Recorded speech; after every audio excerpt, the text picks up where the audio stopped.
Thank you for this wonderful discussion. We have now directly the Young Researcher session. Just to give you somehow a break, we want to first show you the individual videos that they have previously shared, talking about their presentation research. Basically, just in short, and I will add more details later, we have a call for young researchers where we invite master and PhD students from the Arab region to come forward with their presentations. Just after the videos, I will share the concept a bit more and then invite them to present, and there will be voting at the end for the best participation award. So feel free, if there is a coffee break next room, you can enjoy it or support our young researchers with their videos. Thank you. Hi Ashrin community, I'm Lara Nasereddin, a young researcher and a master's student in pharmaceutical sciences with emphasis on natural product drug discovery at Applied Science Private University in Jordan. My research project is titled Antimicrobial Activity, Phytochemical Screening and Determination of Glucosinolates in Sisymbrium officinale, Brassicaceae plant, conventional versus microwave green extraction methods. As it sounds, we aim to put glucosinolates, which are amino acid-derived compounds found in the Brassicaceae plant family, under the microscope, aiming to find potential compounds to fight antimicrobial resistance by extracting glucosinolates using two extraction methods, namely conventional and microwave methods. And then we aim to determine their phytochemical and analytical profile, and lastly, investigate their antimicrobial activity against selected pathogens. Make sure to follow our live stream sessions. I look forward to meeting you all at EH25. The world is racing towards energy transition, but real change takes more than technology. It demands new infrastructure, new skills, and bold ideas. Hydrogen stands at the center of this transition, a clean, powerful fuel for a sustainable future. But the challenge is, we don't have much time to make it happen. My name is Hashim. And I am Hamad Hababa. We are graduate students from the American University of Vienna, specializing in sustainable energy systems. Together, we approach this challenge through a techno-economic lens, identifying biomass gasification as a game-changing solution for clean hydrogen application. All this is aligned with the Arab region vision for a sustainable energy future. From Beirut to Amman, we're excited to be participating in EH25. An experience you don't want to miss. Join us in person or virtually. See you there. مرحبا، أنا سالم محمد نجيب، مديرة مشاريع إنسانية بالعراق، بشارك هذه السنة في مؤتمر IEH 2025 لعرض بحثي بعنوان بناء قدرات منظمات المجتمع المدني وتعزيز البنى الرقمية لتمكين حياة النساء والفتيات. راح نستعرض به شلون ممكن البنى الرقمية تغير من حياة النساء والمجتمعات بشكل عام. نلقاكم بالمؤتمر إن شاء الله أو عن طريق البث المباشر. أنا بدنا نستعرض كل هذه البحوث والأخبار الحلوة بمجتمعاتنا. نشوفكم إن شاء الله بIEH 2025. السلام عليكم ورحمة الله وبركاته. معكم الطالب محمد ناجي محمد، طالب دكتوراه من جامعة الإمارات. يشرفني المشاركة في مؤتمر EH لهذا العام وعرض بحثي الذي يتناول التنبؤ بالأوبئة باستخدام العينات البيئية. في هذا العمل سنقوم بجمع عينات من البيئة ثم نحلل محتواها الوراثي باستخدام تقنيات التسلسل الجيني. بعد ذلك سنطبق أساليب التحليل الإحصائي لاستخلاص أنماط تساعدنا على التنبؤ المبكر على انتشار الأمراض. يهدف هذا البحث إلى تعزيز أنظمة الإنذار المبكر الصحية والمساعدة في الاستجابة الأولية والسريعة قبل أن يتحول العدوى إلى وباء أوسع. أدعوكم جميعا إلى حضور مؤتمر EH أو متابعة البث المباشر للتعرف على أحدث الابتكارات والأبحاث في هذا المجال. وشكرا. Hello everyone, I am Marwa Abu Gabal from Egypt, a master's student at Cairo University Biochemistry Department, and I am really excited to be part of EH 2025 conference. My research focuses on developing a new biosensor for early detection of prostate cancer patients specifically using terbium and seracin biosensor complex. Traditional diagnostic methods have limitations such as being time-consuming, lacking sensitivity, and expensive. And that's what motivated me and my research team to explore faster and more reliable diagnostic method. This new biosensor helps improve early diagnosis and make screening more accessible for patients. I encourage everyone to attend EH 2025 or follow the live stream sessions to explore the amazing research happening across our region. Thank you and see you all there. When we think of threats to all the rare books, we imagine burned libraries or natural disasters. But one of the biggest threats is invisible, living right on the pages of books that are hundreds of years old as microorganisms. So, I'm Hajar Nagdy from Egypt. My research focuses on the microorganisms that grow on rare books and special collections, some dating all the way back to 1496. I conducted my research on the rare books and special collection section of the Bibliotheca Alexandrina, a space filled with books that hold great cultural heritage value. What most people do not realize is that these books can become a home for microorganisms like fungi that slowly damage them over time. I began with the microbiological screening that included samples from the air, shelves, and books. Through this, I identified which fungi were present and most dominant, and also measured the environmental and anthropogenic factors affecting their growth. Then I tested 3 natural antifungal compounds in the lab to see how effectively they could control these microorganisms. The results were promising, but it raises some exciting questions. Which fungi were actually found in these historic books? Did the natural antifungal treatment really work? And what is next to protect these books on a larger scale? Curious to know the answers? I'll be sharing the full story at ASRIN's upcoming conference under the theme of Uniting Minds. See you all in Amman, Jordan from December 1st to December 3rd, 2025. Hello everyone, this is Wisal bin Aisha Natif from Algeria, a young researcher. I'm in my second year of master's degree in artificial intelligence and big data. I'm so excited to participate in EH 2025 this year, inshallah. It's a wonderful event that brings all the young researchers together to exchange the informations and exchange the knowledge. Our research is going to be about how to detect and to predict wildfires using AI models to protect our environment and community. What I have to say now is don't miss it. Join us at EH, follow the live stream. It's gonna be really useful, inshallah, and I hope you all gonna enjoy it and gonna be useful for you. And thank you so much. See you there. Hello everyone, my name is Aya bin Saad, a PhD researcher in hydrogeology from Tunisia. My research focuses on understanding the hydrogeochemistry of groundwater system. Through fieldwork analysis and modeling, we aim to reveal the mechanism driving salinization and contamination of groundwater resources, and to provide insight that can guide sustainable water management strategies, especially in regions facing climate change and anthropogenic pressures. And being part of the EH 2025 is a step toward that vision. I'm very excited to present my research at the EH 2025, and I warmly invite you to join our session or to follow the live stream to learn more about our findings. See you there! مرحبا بكم جميعا. معكم مريم حليم طالبة الدكتوراه في الكيمياء البيئية بجامعة محمد الخامس كلية العلوم بالرباط المغرب. أركز بحثي على تحسين عملية معالجة مياه الصرف الصحي من خلال الاستفادة من تقنية الذكاء الاصطناعي وأجهزة الاستشعار المتصلة بإنترنت الأشياء IoT. يهدف هذا المشروع إلى تطوير أنظمة ذكية ومستدامة قادرة على رفع كفاءة إدارة المياه وحماية الموارد المائية بشكل مبتكر. أنا جد سعيدة بالانضمام إلى مؤتمر EH 2025 الذي سيعقد في عمان بالأردن، وأتطلع لتبادل الأفكار والخبرات مع باحثين وخبراء من مختلف الدول. أدعوكم للانضمام إلينا أو متابعة الجلسات مباشرة لاكتشاف أحدث التطورات في مجال البحث العلمي والتكنولوجيا في منطقتنا. شكرا جزيلا ونلتقي قريبا في EH 25.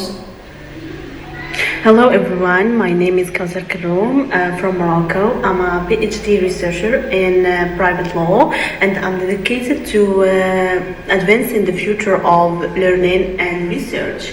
In my presentation at EH 25, we will dive deeper into how AI is shaping the future of learning and academic research. We will also discuss how AI can enhance education from strengthening research networks and facilitating access to knowledge to creating an efficient and personalized learning environment for students and researchers alike. My work also examines how AI can promote innovation, improve engagement in educational settings, and support collaboration among researchers across institutions and borders. I invite you to attend this event. Stay tuned for more discussions, demos, and live streams on how AI is reshaping the way we learn and create knowledge. See you soon.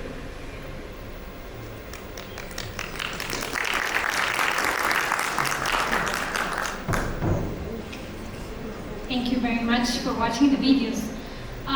So basically why we are here, what is this call? It's a call for master and PhD students from the Arab region. They submit their work, and we had 50 plus submissions this year. Thanks to our scientific committee, as well with diverse backgrounds, they evaluate these submissions and they shortlist, and we have the 10 of them shortlisted, already a success, so let's clap for them, please. Okay, these 10 students, as you see, have diversity of countries and topics. Basically, this call, we had it launched last year and we had diversity, but we are proud to say today that we reach more communities. We even have a student from Yemen, as you saw. So basically what we offer these students is an opportunity to network. You have seen many of them, you have met them during the events. They have travel support, regardless what is conference. We support their travel to come to conference and present their research.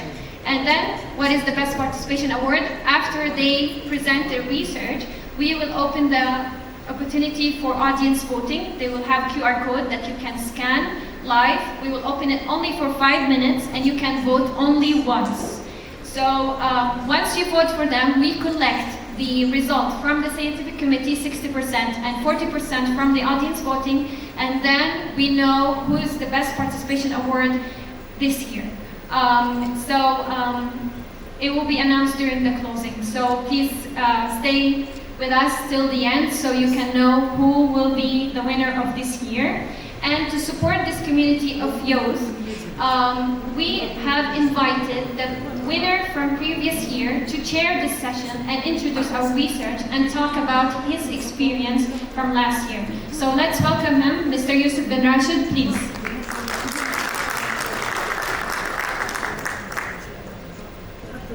Hello everyone, my name is Youcef Benrached. I am an AI engineer and a data scientist, and I am a lecturer at the University of Khemis in Algeria.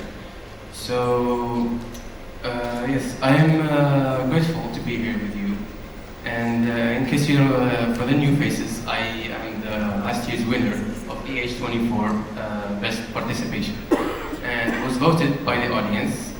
And yeah, it was one of the highlights of my life. And so, before I start, can we all just take a moment to appreciate the Asrin team for their hard work, and which took months and months, and yeah, for their support, their friendliness, their generosity, and for giving us the chance to show our work and show our passion that we are trying to make an improvement or create a change for the better. So please, can we all just thank the team?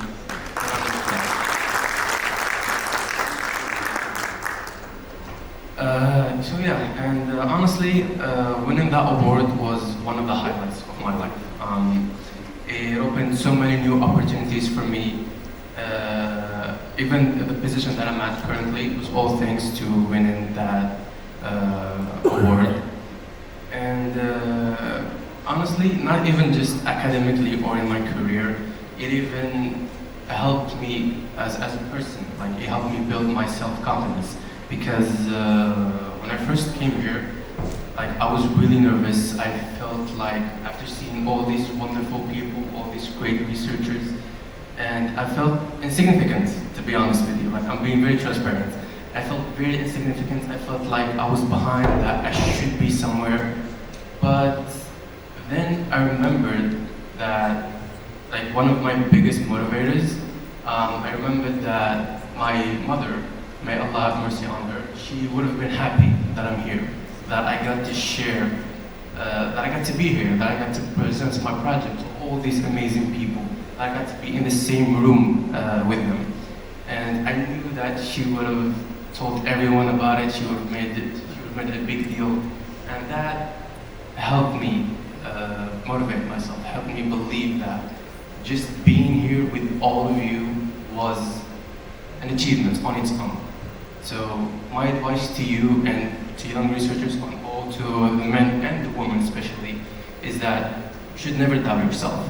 You should never ever believe that you're behind or that you should be somewhere, and don't ever let the environment or the people around you tell you that, I don't know, that you're behind or you should be somewhere. No, that is not the case. The fact that you are all here together is an achievement on its own. So yes, so before we start presenting the participants, I'd like to give them an advice, which is take it easy on yourself. You're all winners in my eyes, and yeah, we will have a vote at the end, as Nasereddin said, and you can vote for whoever you thought had the best participation. So yeah, let's start with our first participant, which is Ayab Ben Saad. Please.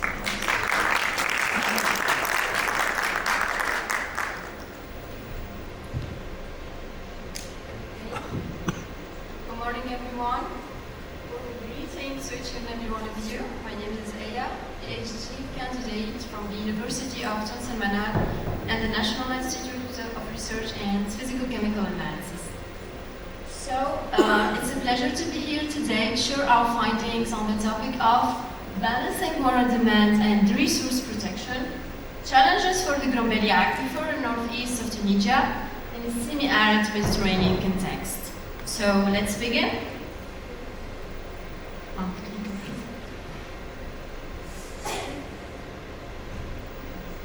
Okay.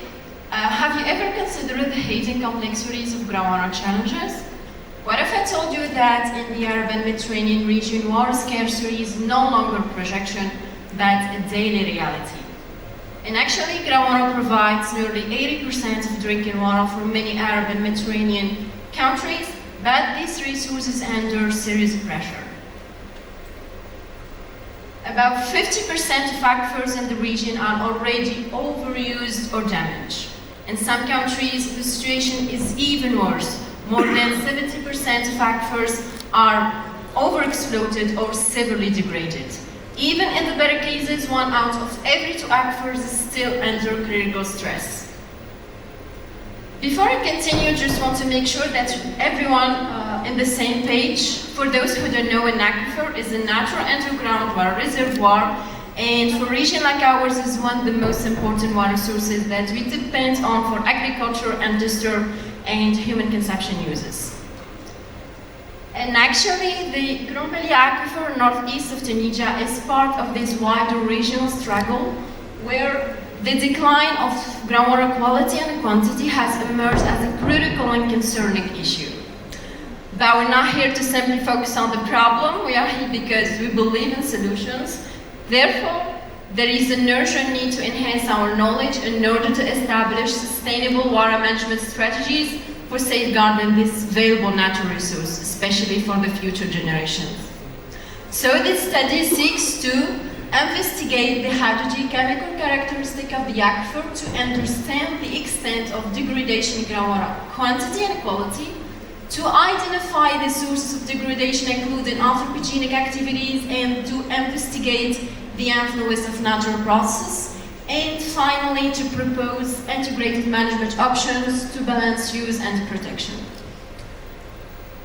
To achieve these goals, a multidisciplinary methodology has been devised, integrated qualitative and quantitative data to provide a robust analysis, which is based on site observations, geological census, analysis of hydrogeological and petroleum drilling, elaboration of hydrogeological cross-sections and wells correlation, establishment of hydrogeological and hydric balance, also monitoring of groundwater levels, and utilization of environment trace or measurement trace elements, and finally analyze stable water isotopes. Well, actually the results are truly alarming. First, groundwater levels are dropping in many areas. The water pumping exceeds the natural recharge of the aquifer, and the years of drought worsen this decline. And actually, the analysis shows a significant decline in groundwater table, reaching up to 10 years in the northwest sectors between the year of 2004-2020. And actually, this decline is attributed to the extensive groundwater extraction associated with the development of agriculture and industrial activities in the area, and accentuated by the fluctuation of rainfall regimes. These findings indicate that the Grombalia groundwaters are being depleted and deteriorated due to the overexploitation and external factors such as climate variability. Second, the salinity is increasing in many areas, and actually the salinity exceeds 5 grams per liter in many zones, and the water is becoming unsuitable for drinking uses without treatment.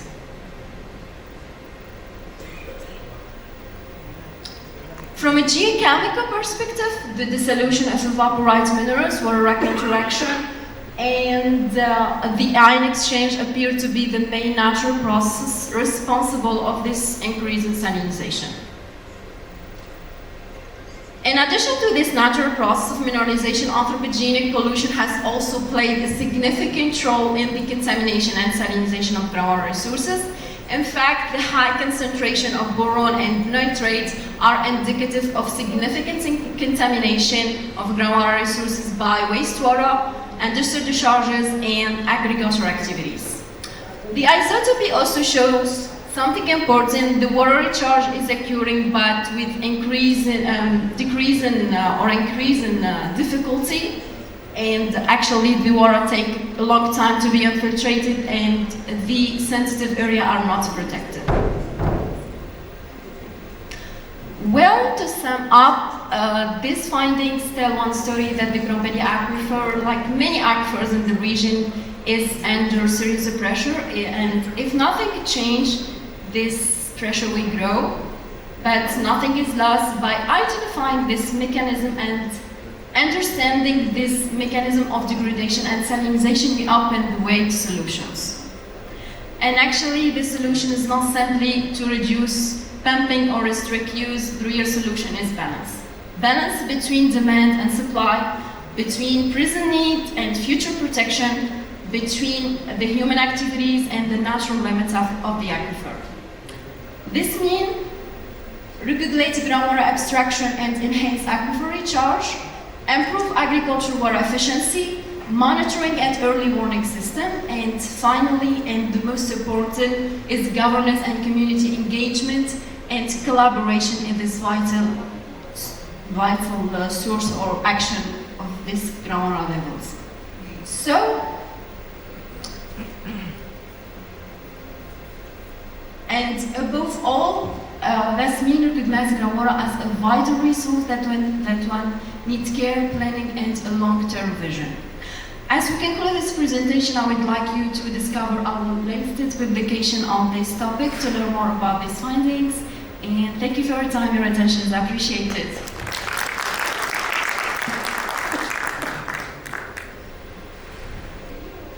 So, if you have any questions, please ask her. I will start. So, so you've done your research. So, what about us? What can we do to help manage groundwater? And as citizens, what can we do to help prevent the groundwater reduction? this is really important to notice that community engagement in this action is very important to do that. So this is by regulate groundwater abstraction and utilization of the water by eco-friendly use, and that's all. That's what we can do from the side of the community and the people. At the site, the action is actually attributed to the community and the governance responsibility of this. So it's purely responsibility of the community and the governance. So to deal with these problems, we too, but first one is the governance and the community, the collaboration in the region. Also, very important to do collaboration to try to find solution for these challenges and problem. Okay.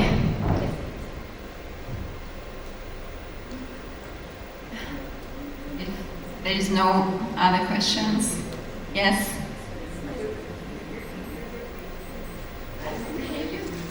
No, the micro.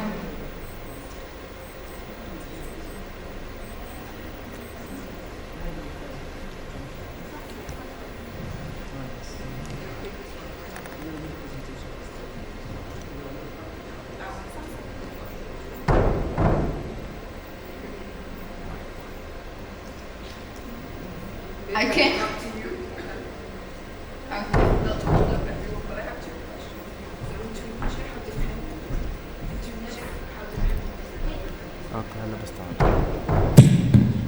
Maybe this one works. That'd be great. Thank you very much for the presentation. In Tunisia, how dependent are you on underground water sources? Yes. What percentage of that total water supply does that represent? And the second thing is, if you minimize consumption, is there still can you still replenish these underground water sources naturally, or do they eventually have to dry out because of climate change and whatnot? And then the third question is, what do you think you could do that is innovative beyond preserving underground water sources to procure and sort of provide Tunisia with alternative water sources? Okay, thank you. That's really interesting to think about that. Actually, groundwater is the main natural resource we depend on in Tunisia for agriculture, industry, and drinking uses. So one of the most important to preserve this resource is to know and to comprehend the challenges on this groundwater. Okay, without understanding the pressure and the contamination and the processes and mechanisms of these issues, we can't solve the problem. First, we have to understand the problem, then we have to proceed to management or something like that. So we play as a science to understand these issues first, then we can provide insight to groundwater management or stakeholder to take action on for these problems and issues. That's all. Thank you.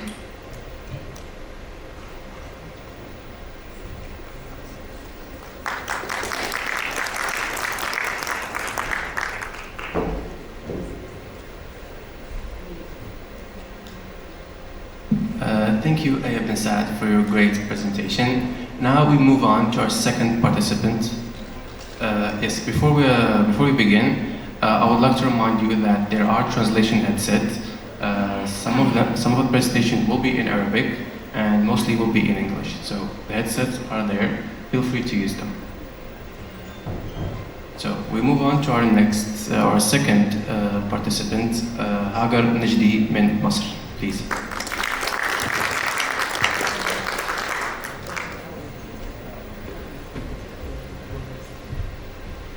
صباح الخير.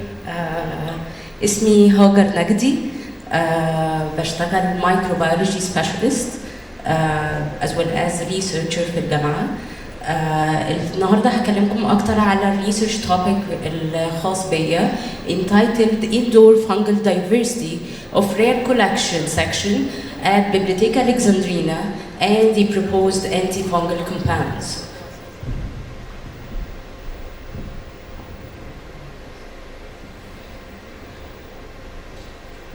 اوكي خلينا نبدا بالبروبلم او المشكله اللي موجوده. الكتب والمخطوطات القديمه في كل العالم مش مجرد حبر على ورق، بل هي بيكون ليها اثر او تراث ثقافي كبير. ليه؟ بما تحمله من معرفه وستوريز اللي بتتنقل من جنريشن للتانيه. ولكن التراث الثقافي ده له ثريتس كتير. واحده من اهم الثريتس اللي بتهدد التراث الثقافي للكتب والمخطوطات القديمة هي الميكروبس. والميكروبس هنا ممكن تكون بكتيريا، ممكن تكون فنجاي وغيرها من الأحياء الدقيقة اللي بتقدر إن هي تجرو أو تكبر على المخطوطات والكتب القديمة وتسبب ليها دامج أو بنقول عليه بايوديتيريوريشن للكتب والمخطوطات القديمة، وبالتالي بيحصل عندي cultural heritage loss. في العالم كله اتعمل ابحاث كتير في USA، في ايطالي، في بولند، في اندونيسيا، ماليزيا. ليه؟ الريسيرش بتاعهم كان دايركتد على هيريتج ماتيريال اللي ظهر عليها فطريات او بكتيريا او غيرها من المايكرو اورجانيزمز، وبداوا ان هم يعملوا انفستيجيشنز اكتر عن الميكروبيال كوميونيتيز اللي موجوده عندهم، بلس كمان ان هم يقدموا حلول بحيث ان هم يعملوا بريزرفيشن للكالتشرال المواد اللي لها تراث ثقافي. وبما اني من مصر فعملت فوكس اكتر عن الريسيرش اللي اتعمل قبل كده، فهنلاقي عندنا ريسيرش اتعمل تبع الناشونال اركايفل كولكشنز في مصر والناشونال لايبرري اوف ايجيبت وغيرها زي مكتبة الأزهر اللي عملت ريسيرش على manuscripts dating back ل 14th century and 17th century اللي لها cultural value كبير.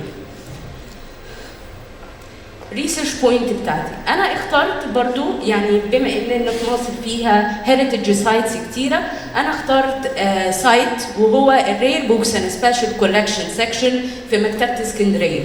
السكشن ده بيحتوي على أكتر من 15,000 كتاب نادر، أقدمهم ممكن يكون dating back ل 1496، وعندنا أكتر من 54,000 عدد ل 700 دورية قديمة، وعندنا أكتر من 66,000 كتاب من المجموعات الخاصة.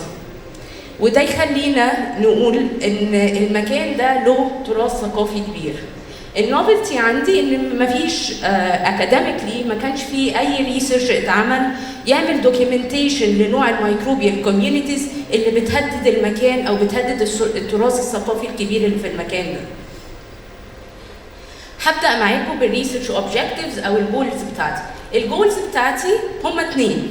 اول حاجه ان انا اعمل سكريننج لكل الميكروبيال كوميونيتيز اللي موجوده، وابدا اشوف الفطريات او البكتيريا اللي موجوده في المكان اللي بتهدد التراث الثقافي ده. الجول الثاني بالنسبه لي ان انا اعمل بروبوزل لحل. الحل ده يقدر يخفض لي من الثريتس اللي موجوده في المكان. الميثودولوجي بتاعتي كانت 4 حاجات. انا محتاجه اول حاجه ان انا افوكس على الانفايرمنتال كونديشنز، اعمل انفايرمنتال كونديشنز مونيتورنج. ليه؟ لأن التمبريتشر والهيوميديتي واحدة من الحاجات اللي بتأثر على الجروث للبكتيريا أو الفطريات، فأنا محتاجة أعمل مونيتورنج. ده ستيب نمبر 1. ستيب نمبر 2 اكشلي قبل ما ابدا الريسيرش بتاعي انا عملت سكريننج لكل الانواع بتاع المايكرو اورجانيزمز، ولقيت ان اكتر نوع هو الفطريات. and that's why انا بدات اعمل في الستيب الثانيه fungal identification and characterization. بدات اعمل collection لسامبلز من الاير، من شيلفز، من البوكس. دي ستيب نمبر 1. ستيب نمبر 2 ان انا بدات اعمل identification، اعرف العينات بتاعتي. وتعريف العينات بتاعتي كان عن طريق phenotypic characterization يعني بيزد على المورفولوجي، وجينوتيبيك كاركترايزيشن بيزد على الدي ان اي بتاعها، as well as استخدمت الاس اي ام سكاننج الكترون مايكروسكوب عشان اصور العينات بتاعتي. الستيب الثالثه عملت كوانتيفيكيشن يوزنج، انا بدات اعد الفطريات اللي موجوده في المكان، وعن طريق الاستاتستيكال اناليسيز او يوزنج اندكسز مختلفه قدرت احدد الاباندنس والدايفرستي اللي موجوده في الفطريات في المكان اللي عندي. الستيب الاخيره بيزد على كل ده بدات ان انا اقترح او اعمل الجوريزم. الريسيرش ريزلتس اكشلي انا مش بشارك، يعني مش هقدر ان انا اقول كل الريزلتس، بس فيل فري تو اسك مي، بس انا هشير المين فايندينجز بتاعتي. اول حاجه الميكروبيال كوميونيتيز، لقيت عندي ان في 3 انواع من الفطريات هم اللي كانوا دوميننت، واكشلي الانواع الفطريات دي هي اسبريجالس، بينيسيليوم، كلادوسبوريوم. ده جزء من الصور العينات اللي انا اوريدي كنت عامله لها ايدنتيفيكيشن، طبعا كان في انواع كتير. خلينا نفوكس على بيزد على الاستاتستيكال اناليسيس اللي انا عملتها، بدات احدد مين الدوميننت. طب ليه انا احدد الدوميننت؟ عشان اشوف ايه اكتر حاجه عمل ليها ثريت على الماتيريالز اللي موجوده اللي عندي. لقيت عندي فطرين، اول واحد منهم دي صور انا صورتها بالسكانينج الكترون مايكروسكوب، اول واحد منهم اسبريجالس فلافس، وتاني واحد منهم بينيسيليوم كراستوزم. طب دي ايه مشكلتهم؟ مشكله الاثنين دول حاجتين. رقم واحد ان هم عندهم الابيليتي تو بروديوس انزيمز، بتقدر ان هو تفرز انزيمز تقدر ان هي تكسر الماتيريال بتاعه الورق او المخطوطات. كمان عندهم القدره ان هم يبروديوس بيجمنتيشن، صبغات، والصبغات دي بتاثر طبعا على الكتب والمخطوطات القديمه، بالتالي بيعمل كالتشرال هيريتج لوس. ثالث حاجه ان احنا لقينا النسب بتاعتهم عاليه جدا في الاندور اير، في الهواء الخاص بالمكان. الستيب الاخيره ان انا بدات اشوف حل للمشكله، والحل عندي ان انا بدات اعمل تيستنج لانتي فانجل كومباوندز ليها ايفكت على الدوميننت سبيشيز اللي طلعت عندي. فاستخدمت انا اخترت ان الحاجه تكون معظمها تكون ايكو فريندلي، فاستخدمت عندي زيت القرنفل، زيت الكافور، وزيت شجره الشاي. الستيب الاخيره انا استخدمت الكلور اللي هو بيبقى موجود في البيت، ولكن ده الاستخدام بتاعه متخصص شويه، يعني ديسكاسد في السلايدز اللي جايه. طيب هل هم كان ليهم ايفكت فعلا ولا لا؟ خلينا نبص مع بعض. اول يعني البينيسيليوم كراستوزم، اول طبق فوق ده يعتبر بوزيتيف كنترول، الجراس كامل. عندنا 3 نتائج. اول نتيجه منهم هي ان هو يعمل انهبيشن، فول انهبيشن، يعني يقلل العدد او يقتل المايكرو اورجانيزم اللي عندي، او انه يعمل نون سبوريليتنج، يعني يخلي الفطر اللي عندي ما يحصلش ليه اي ريبرودكشن، ما يطلعش سبورز، فما يبقاش في عدد كبير، او ان هو يكون نيجاتيف. اللي عندي تي 3 اويل واليوكاليبتس هم كان ليهم احسن ايفكت في التو كيسز. هاويفر الكلوف اويل اللي هو القرنفل ما كانش ليه ايفكت او كان نيجاتيف. اخر حاجه خالص انا عملت منشن ان انا استخدمت الكلور، ولكن الكلور هو طبعا كان فيري افكتيف، عمل كومبليت انهبيشن للفطر اللي عندي، ولكن استخدامه هيكون محدد لما اعمل ايفاكيويشن لكل الماتيريالز اللي موجوده عندي في المكتبه، واعمل ديس انفكشن بس للسيرفيسز اللي موجوده.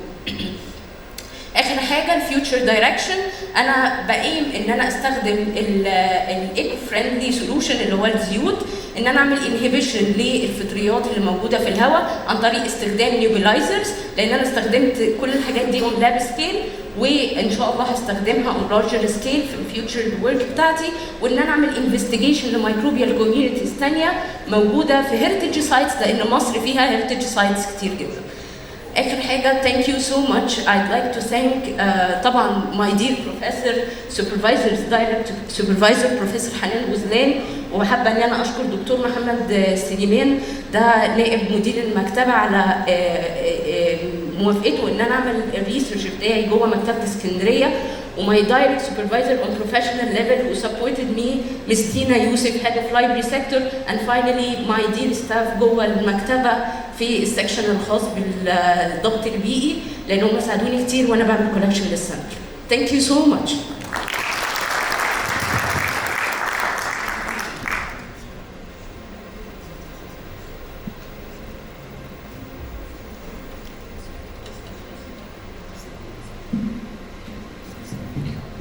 شكرا حاجر نجدي.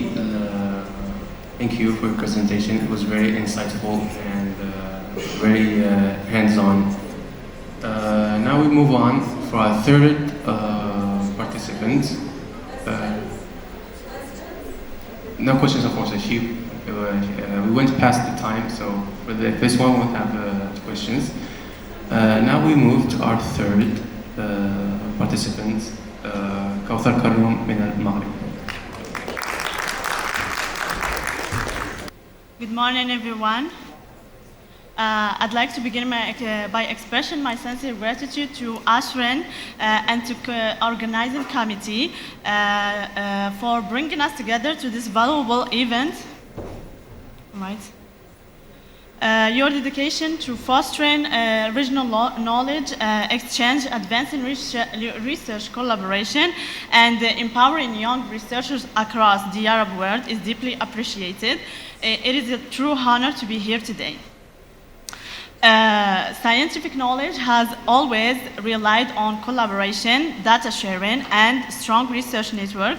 Today, research has become more global, more complex, and more interconnected than ever before. Researchers work across institutions, countries, and disciplines dealing with massive and diverse data sets. This topic contributes to a deeper understanding of how AI is transforming the structure and dynamics of scientific research network. It highlights this shift from traditional human-centered research model to hybrid models where human and intelligent systems work together. It also enriches academic debate on data governance, algorithm transparency, and the ethic automated knowledge discovery. On a practical level, this study provides valuable insights for policymakers, research institutions, and scientists. This leads to a central research question. How can AI be effectively deployed within scientific research networks to maximize collaboration, enhance knowledge discovery, and drive innovation, while upholding stringent legal frameworks and ethical principles? For the first chapter, this chapter focuses on the main contributors of how AI is increasingly transforming the way scientific research is conducted. It plays a pivotal role in enhancing research networks by connecting researchers and institutions, accelerating knowledge discovery, optimizing research processes, and driving innovation.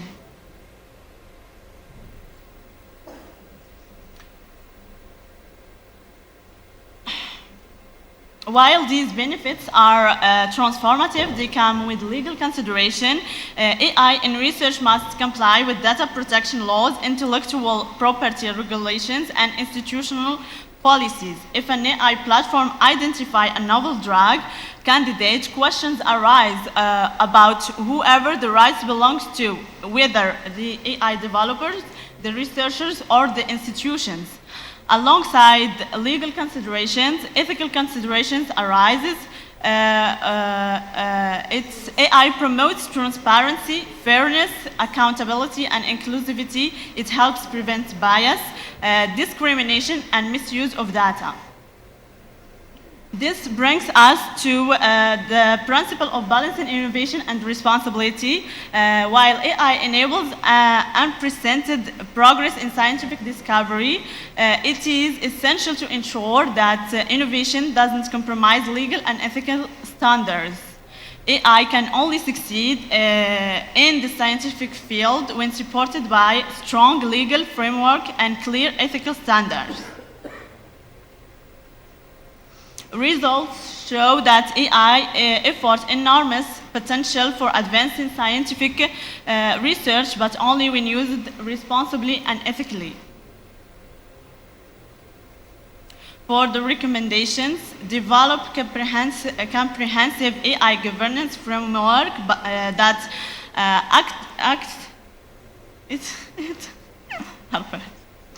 clear principles of transparency, accountability, fairness, and responsible use within academic and research institutions, safeguard human oversight by ensuring that AI systems remain tools that support rather than replace human judgment, with the researchers retaining ultimate responsibility for scientific decisions and outcomes. Thank you for your attention.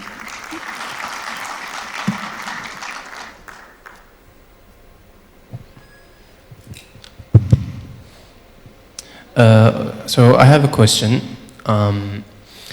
So what are some measurements that we can do to prevent some AI errors that the AI could make? Because as we know, AI is not 100% accurate.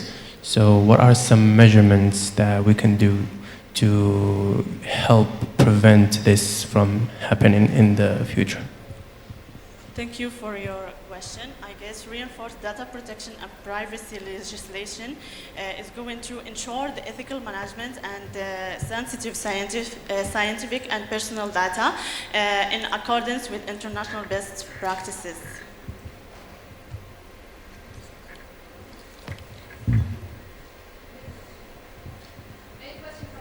The first one won't have questions. Now we move to our third participant, Kaoutar Karroum من المغرب.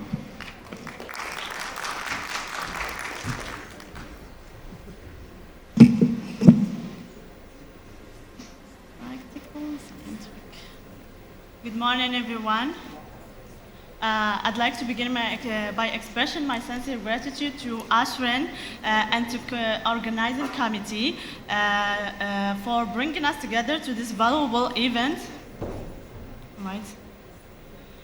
Your dedication to fostering regional knowledge exchange, advancing research collaboration, and empowering young researchers across the Arab world is deeply appreciated. It is a true honor to be here today. Scientific knowledge has always relied on collaboration, data sharing, and strong research network. Today, research has become more global, more complex, and more interconnected than ever before. Researchers work across institutions, countries, and disciplines dealing with massive and diverse data sets. This topic contributes to a deeper understanding of how AI is transforming the structure and dynamics of scientific research network.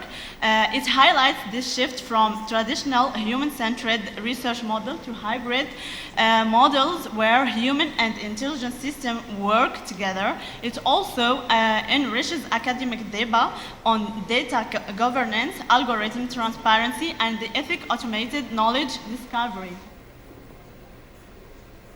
On a practical level, this study provides valuable insights for policymakers, research institutions, and scientists. This leads to a central research question: how can AI be effectively deployed within scientific research networks to maximize collaboration, enhance knowledge discovery, and drive innovation, while upholding stringent legal frameworks and ethical principles? For the first chapter, this chapter focuses on the main contributors of how AI is increasingly transforming the way scientific research is conducted. It plays a pivotal role in enhancing research networks by connecting researchers and institutions, accelerating knowledge discovery, optimizing research processes, and driving innovation.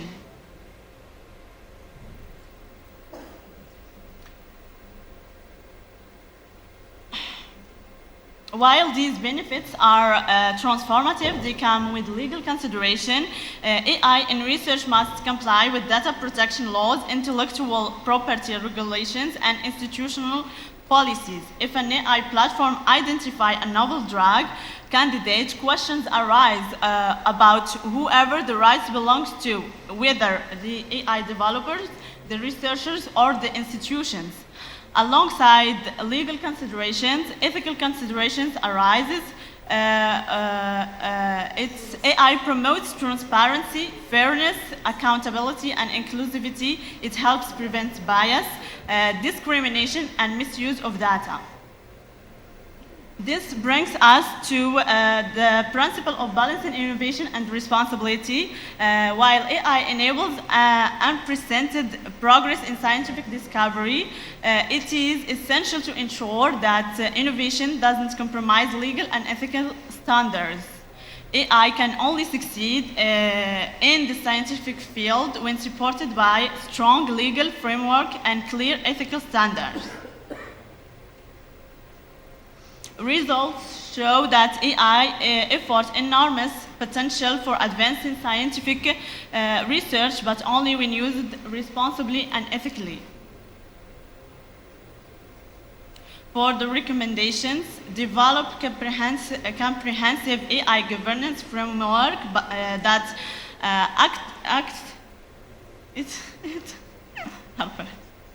clear principles of transparency, accountability, fairness, and responsible use within academic and research institutions, safeguard human oversight by ensuring that AI systems remain tools that support rather than replace human judgment, with the researchers retaining ultimate responsibility for scientific decisions and outcomes.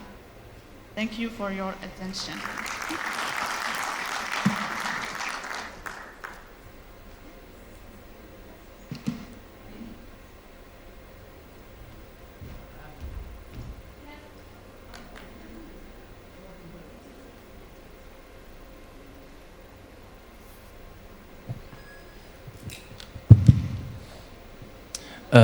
So I have a question. So what are some measurements that we can do to prevent some AI errors that the AI could make? Because as we know, AI is not 100% accurate. So what are some measurements that we can do to help prevent this from happening in the future? Thank you for your question. I guess reinforced data protection and privacy legislation is going to ensure the ethical management and sensitive scientific and personal data in accordance with international best practices.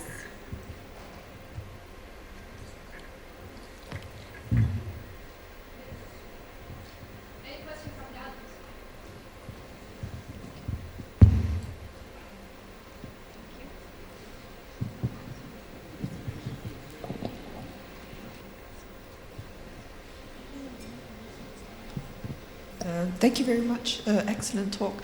I was curious if you were aware of technical ways that people can actually track data privacy leaks. So we only know of a data privacy leak when it's reported somehow, but is there, like, are people currently leveraging Bitcoin, like cryptography or blockchain technology to sort of track data breaches and things like that?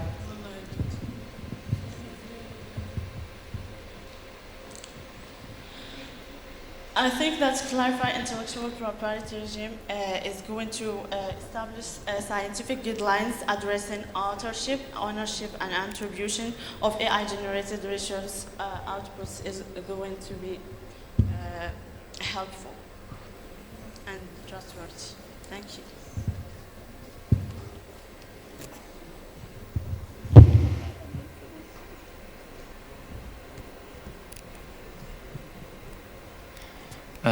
Thank you, Marwa Karroum, for your presentation. So now we will move on to, we'll move to our fourth participant, Lara Nasereddin min Al-Urdun. Please.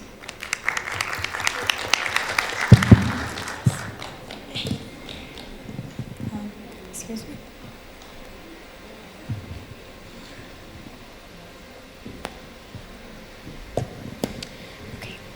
Good morning, everyone. I'm Lara Nasereddin, a master's student in pharmaceutical sciences at Applied Science Private University in Jordan.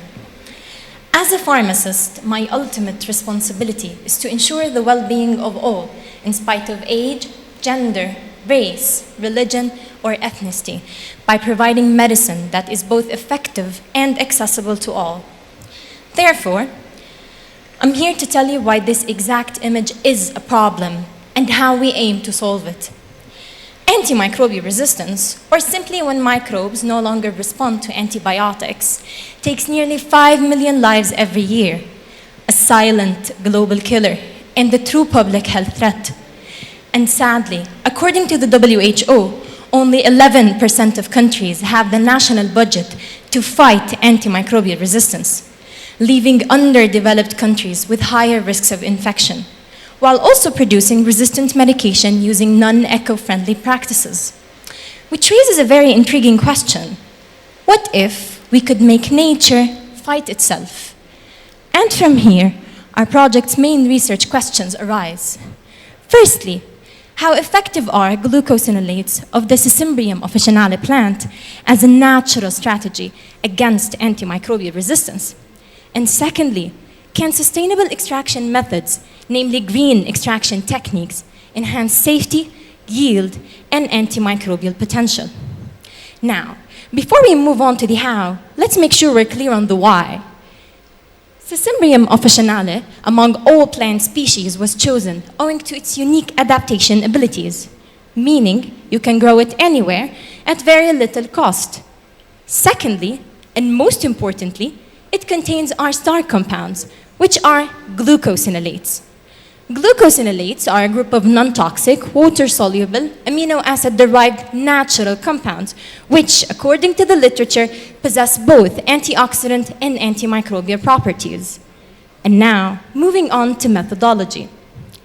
To extract glucosinolates, hand-ground, dry Sisymbrium officinale leaves were used, and 2 extraction methods were applied. Firstly, conventional extraction, which is typically done by heating and boiling the plant material with water.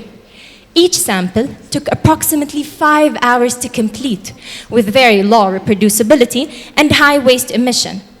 The second extraction method applied was the microwave green technique, which was done by heating the plant material with water using a microwave at 120 watt for 2.5 minutes. And unlike conventional extraction, each microwave sample took only 20 minutes to complete, with very high reproducibility and reduced waste emissions. But still, to provide a comprehensive comparison between the 2 extraction methods, both phytochemical screening and profile analysis are mandatory. Therefore, phytochemical screening is done using 2 colorimetric assays. Firstly, the Folin-Soy-Calto total phenol test, which gives an indication to the extract's antimicrobial potential. And secondly, the DPPH antioxidant test, which typically measures the antioxidant capacity of the crude extract. On the other hand, profile analysis was done using 3 analytical instruments. Firstly, the high-performance liquid chromatography diode array detection, or simply HPLC DAD. Secondly, the Fourier transform infrared spectroscopy, or FTIR. And lastly, the UV visible method. Now, moving on to antimicrobial activity, which is done using 2 microbiological assays. Firstly, the minimum inhibitory concentration, or MIC, which typically determines the lowest extract concentration required to inhibit microbial growth.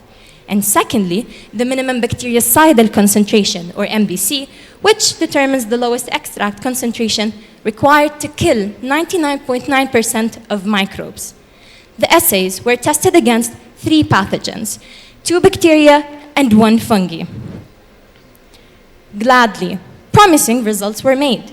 In both phytochemical screening tests, the microwave extract showed superiority to the conventional extract, which simply means that green extraction, being an eco-friendly, time-saving method, could actually produce extracts with higher antimicrobial potential.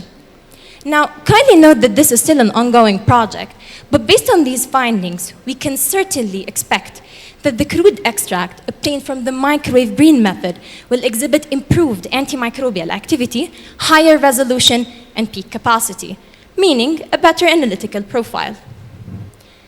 In summary, the microwave green extract showed higher phenolic content and antioxidant capacity. For future work, we recommend combining the glucosinolates extract with other plant extracts, aiming to enhance synergy and therefore achieve optimum antimicrobial outcomes.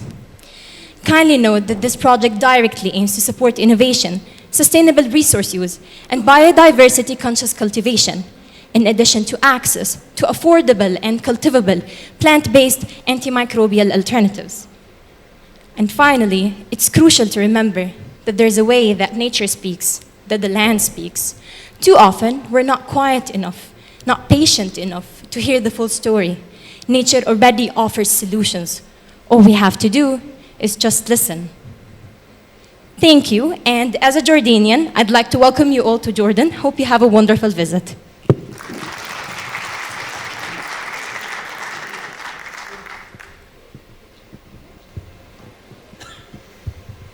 Excellent talk. Thank I you. had a few questions since your Sure. emphasis on sustainability, right? Yes. So has anyone actually done the calculation of how much energy is consumed in the 5-hour process of heating? If they use electricity, if they use gas, if they use some other source, and do a side-to-side comparison. The other thing is, are these compounds synthesizable in the lab, or is the only source at the moment to be extracted directly from these plants? And finally, I don't know if you're the right person to ask, but if you might be aware of the literature of efforts done where people have actually looked at the environmental impact of growing this kind of plant at scale. Does it become a weed in certain environments and sort of threaten the local ecology of other food sources and things like that? Thank you for your questions. Firstly, to our knowledge, glucosinolates cannot be synthesized in labs. They can only be extracted from plants, from the Brassicaceae plant family. We chose Sisymbrium officinale because owing to its unique adaptation abilities, we aim to solve inequality. So if we have a plant that can be grown anywhere and extract medicine from it, so why not? This is why Sisymbrium officinale, specifically from other plant families, was chosen. What was the question again? Yes. For the waste emission, to the best of our knowledge and according to the literature, no, nobody has ever calculated exactly how much does the conventional extraction produce waste. Yes. Thank you.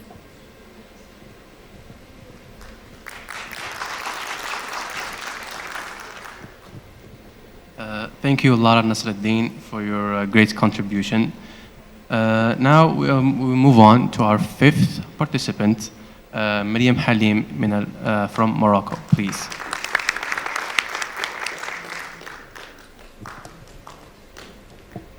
بسم الله الرحمن الرحيم والصلاة والسلام على أفضل المرسلين والحمد لله رب العالمين. السلام عليكم ورحمة الله تعالى وبركاته. يسعدني كثيرا أن أكون معكم اليوم وأشارككم الحديث في النسخة ال15 من مؤتمر EAGE. يشرفني هذا الحضور وأتقدم بالشكر للمشرفين على هذه الفرصة. تركز مشاركتي على موضوع أطروحتي الذي هم تحسين عمليات معالجات المياه الصرف الصحي باستخدام الذكاء الاصطناعي وتقنيات الاستشعار الذكي. سأحاول شرح الفكرة الرئيسية للمشروع. وانطلاقا من هذا التقديم، من المهم أولا توضيح السياق العام للمشكلة التي يركز عليها البحث. كما نعلم جميعا تواجه العديد من الدول من بينها المغرب تحديات كبيرة في إدارة المياه، خاصة عند تزايد الطلب وتراجع الموارد. محطات معالجات المياه التقليدية تعمل بكفاءة، لكنها تعتمد غالبا على المراقبة اليدوية وغياب البيانات اللحظية، مما يؤدي إلى أخطاء تشغيلية والاستهلاك المفرط للطاقة والمواد الكيميائية وضعف جودة المياه المعالجة. استنادا إلى هذا السياق تنشأ الإشكالية الرئيسية التي يعالجها بحثي. كيف يمكننا تحويل محطات معالجات المياه التقليدية إلى أنظمة ذكية تعتمد على إنترنت الأشياء والذكاء الاصطناعي لضمان مراقبة دقيقة ومستدامة وتحسين الأداء العام للنظام. استنادا إلى هذا وبالتالي معالجة هذه المشكلة نركز على الأهداف التالية. جمع البيانات في الوقت الحقيقي باستخدام مستشعرات الEOT، إرسال البيانات تلقائيا إلى المنصة السحابية للتخزين والتحليل، استخدام نماذج الذكاء الاصطناعي للتنبؤ وتحسين جودة المياه، تطوير نظام ذكي يدعم اتخاذ القرار ويعزز من كفاءة التشغيل. لنرى أولا كيف يساهم إنترنت الأشياء في النظام. إنترنت الأشياء هو العين والأذن للنظام الذكي، حيث يقوم ب4 أدوار رئيسية. أولا جمع البيانات اللحظية من مختلف مراحل المعالجة كالأس الهيدروجيني، درجة الحرارة، الموصلية، العكارة، ومستوى الماء. إرسال البيانات مباشرة إلى المنصة السحابية باستخدام مثلا الواي فاي. تمكين المشغلين من مراقبة النظام والتحكم فيه عن بعد في أي وقت. الكشف المبكر عن أي تغير غير طبيعي لضمان جودة المياه المعالجة. بالنسبة للذكاء الاصطناعي، الذكاء الاصطناعي يعمل كالعقل للنظام ويضيف قيمة كبيرة من خلال تحليل البيانات التاريخية واللحظية لكشف الأنماط، التنبؤ بالأعطال وتغيرات جودة المياه قبل حدوثها، تحسين العمليات مثل الجرعات الكيميائية وتقليل استهلاك الطاقة، إصدار تنبيهات أوتوماتيكية، ودعم اتخاذ القرار في الوقت الحقيقي. النظام يتكون من سلسلة مترابطة تبدأ بالخزان وتنتهي بالذكاء الاصطناعي. الخزان لمراقبة مستوى المياه وجودتها، أجهزة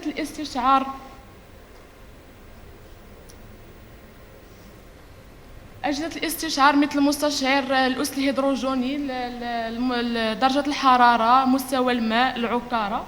المتحكم الدقيق يجمع البيانات ويجهزها للإرسال. الاتصال لإرسال البيانات مثل الواي فاي. المنصة السحابية لتخزين البيانات وعرضها وتحليلها. الذكاء الاصطناعي لتحليل البيانات، تحسين العمليات، التنبؤ وكشف الشذوذ. بهذا يصبح النظام متكاملا وذكيا يعمل باستمرار دون أي تدخل بشري كبير. مع هذه الهندسة نهدف لتحقيق النتائج التالية: تحسين جودة المياه المعالجة بشكل دقيق ومستمر، الحد من الأخطاء البشرية وتعزيز كفاءة الاشتغال، تقليل استهلاك الطاقة والمواد الكيميائية، الكشف المبكر عن أي أعطال قبل حدوثها، وتعزيز استدامة إدارة المياه. في الأخير يجمع هذا المشروع بين إنترنت الأشياء والذكاء الاصطناعي لتطوير جيل جديد في محطات معالجة المياه الذكية والمستدامة.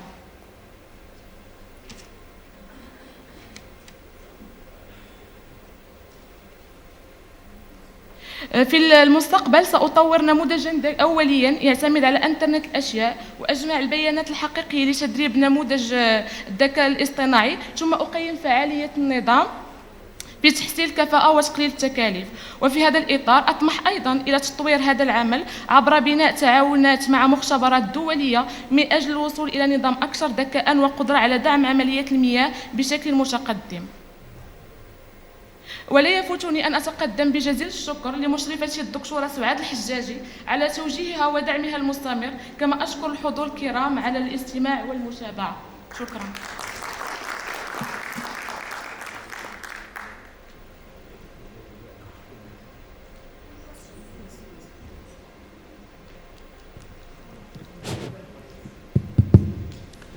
بداية الله يعطيك العافية على هاي بصراحة presentation، وبصراحة it is fruitful presentation. لكن أنا في سؤال: هل إحنا وصلنا للتكنيكال results ولا إحنا فقط propose a system to be in the future؟ You already got the results for your system؟ ممكن عربي؟ أوكي آسف. هلا أنت السيستم شرحتي لنا إياه وحكيت عن الفيسز اللي راح نروح فيها من عملية الكولكتنج للداتا، الريل داتا، الريل تايم داتا اللي اخذتيها من الاي او تي سنسورز، بعدين عملت لها بروسيسنج، بعدين على الاوبتمايزيشن وبروبلنت حتى وصلتي للريزلت، صح؟ لا في results ولا لسه ما في؟ لسه ما في results. أنا يلا just a proposed approach.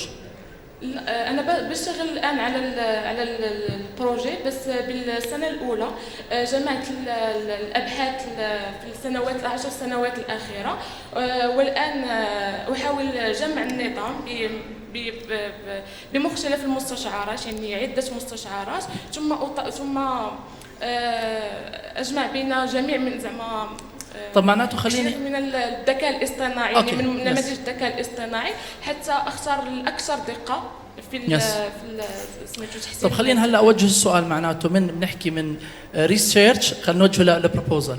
هلا بروبوزل في تولز رح تشتغلي عليها؟ يعني انت عارفه التولز رح تشتغلي عليها ولا لحد الان ما قررتي؟ لا لحد يعني لسه الاوبتمايزيشن، هل ايفوليوشنري الجوريثمز مثلا، ميتي هيورستيك الجوريثمز، ولا لسه ما قررتي؟ لا ما لسه. اوكي شكرا يعطيك العافيه.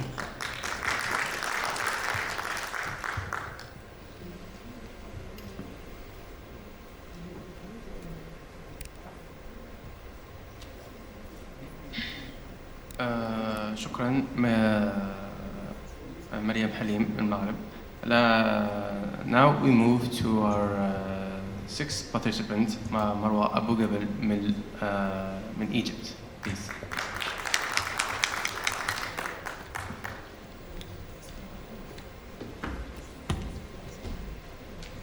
Hello everyone, my name is Marwa Abu Gabal and I will be presenting my research project titled with New Biosensor for Early Detection of Prostate Cancer Patients using Terbium and Serotine 9 Carboxylaldehyde Thin Film. So before diving into the biosensor itself, let me start by briefly highlighting the problem we are addressing. Prostate cancer is the most second common cancer in men worldwide with 1.4 million new cases annually. The early detection of prostate cancer improves survival rates up to 90%. So this huge impact lead us to ask, are the current diagnostic method sufficient? So let's move on to see how prostate cancer is currently diagnosed. The traditional diagnostic method or current diagnostic method includes DRE, ELISA, TRAS, and biopsy. These diagnostic methods are useful, but they sometimes have limitations such as lacking sensitivity, lacking accuracy, invasiveness, and time consuming.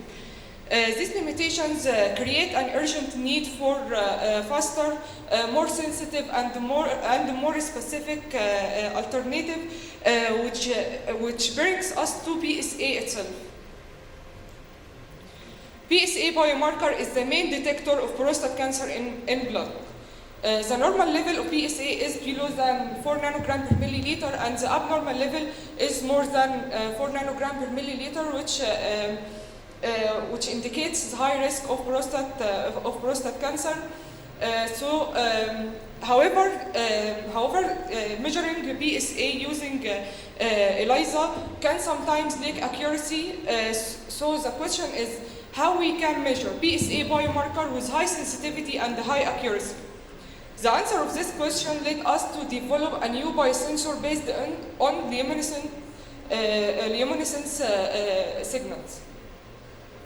Our proposed biosensor is based on terbium and serotine 9 carboxylaldehyde and designed to detect PSA biomarker with high specificity and high sensitivity. So to understand how it works, let's break out its main components. The biosensor composed of 3 key parts. First part, terbium and serotine 9 carboxylaldehyde complex. And serotine 9 carboxylaldehyde act as antenna ligand which transfer energy to the transition metal, which is terbium. Then terbium emits this energy as a fluorescence signals, which is the basis of the detection. The second part, modified cellulose matrix, which holds the complexes of the biosensor together for the formation of the same film itself. The third part, anti-PSA monoclonal antibodies, which were immobilized into the same film to increase the selectivity of PSA antigen in the serum.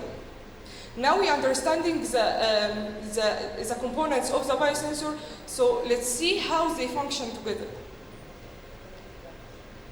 The mechanism, step by step. First, PSA antigen in the serum binds to the antibodies into the same film, and then which stimulates or triggers the signals fluorescent signals, and then terbium amplificates these signals, followed by data analysis and result interpretation.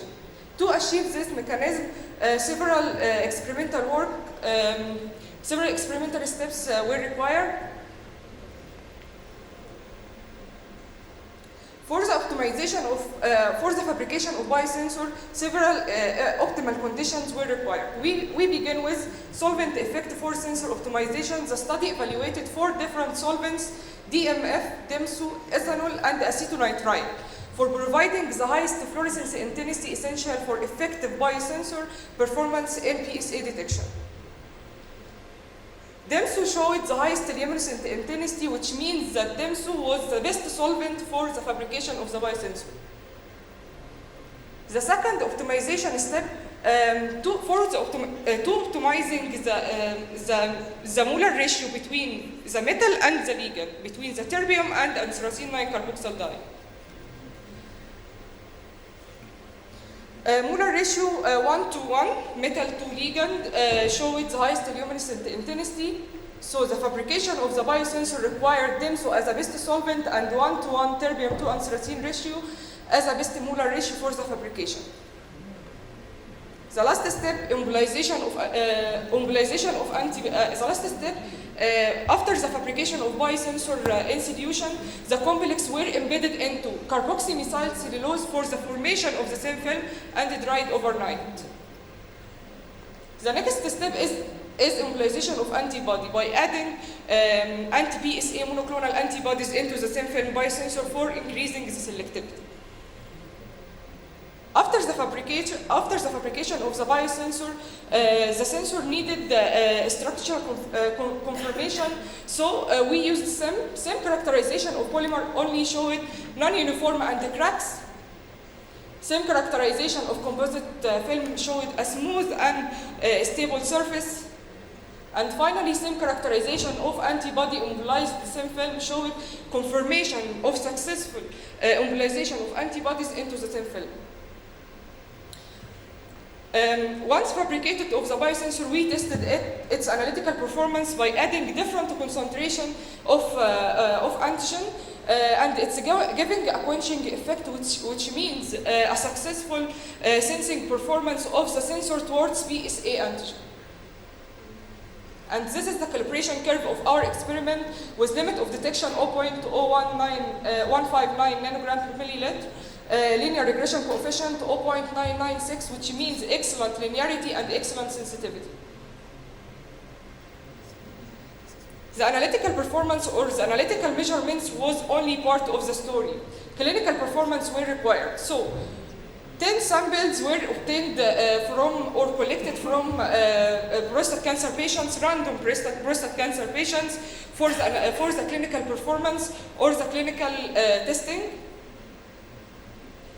The biosensor showed recovery in the intraday and the interday near 200 or above 200, and with relative standard deviation percent in the intraday and the interday 0.24% and 0.26%, which means excellent accuracy and excellent precision.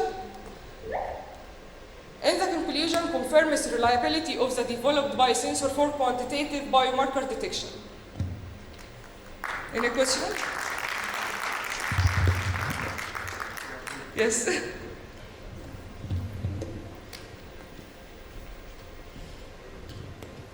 Very nice talk, thank you. I have many questions, but I'll just ask 2. So your terbium spectra are very nice. I didn't see whether they were time-gated or not. Do you get a background of anthracene in those spectra? Is the time of my work? No, did you time-gate the terbium spectra that you collected? The time, I don't. Did you apply time gating? Yes. Yeah. Okay, so you're getting rid of the anthracene fluorescence background? Yes. Yeah. And secondly, do you need to consider the compatibility of the solvents with the antibodies as well as with the complex? The antibodies rules in the sensor to increase the selectivity by interaction between the antibody on the same film. Thin film rules emission spectra or fluorescence signals and antibodies for binding to. And do they work in all of the solvents that you tested? Yes. In DMSO and DMF, the antibodies. In them. Okay. No, DMF. Okay. In them only. Great. Thank you. Thank you. Any questions?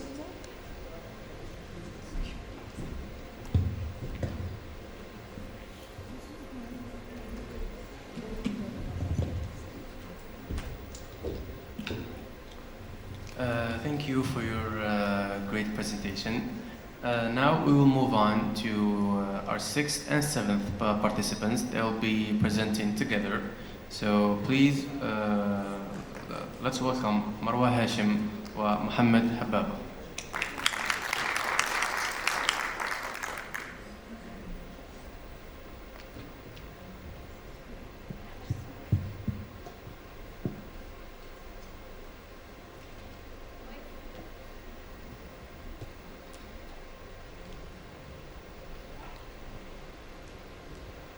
Our modern world was built on a fuel, and history was shaped by those who find, control, and burn the dominant fuel of the environment.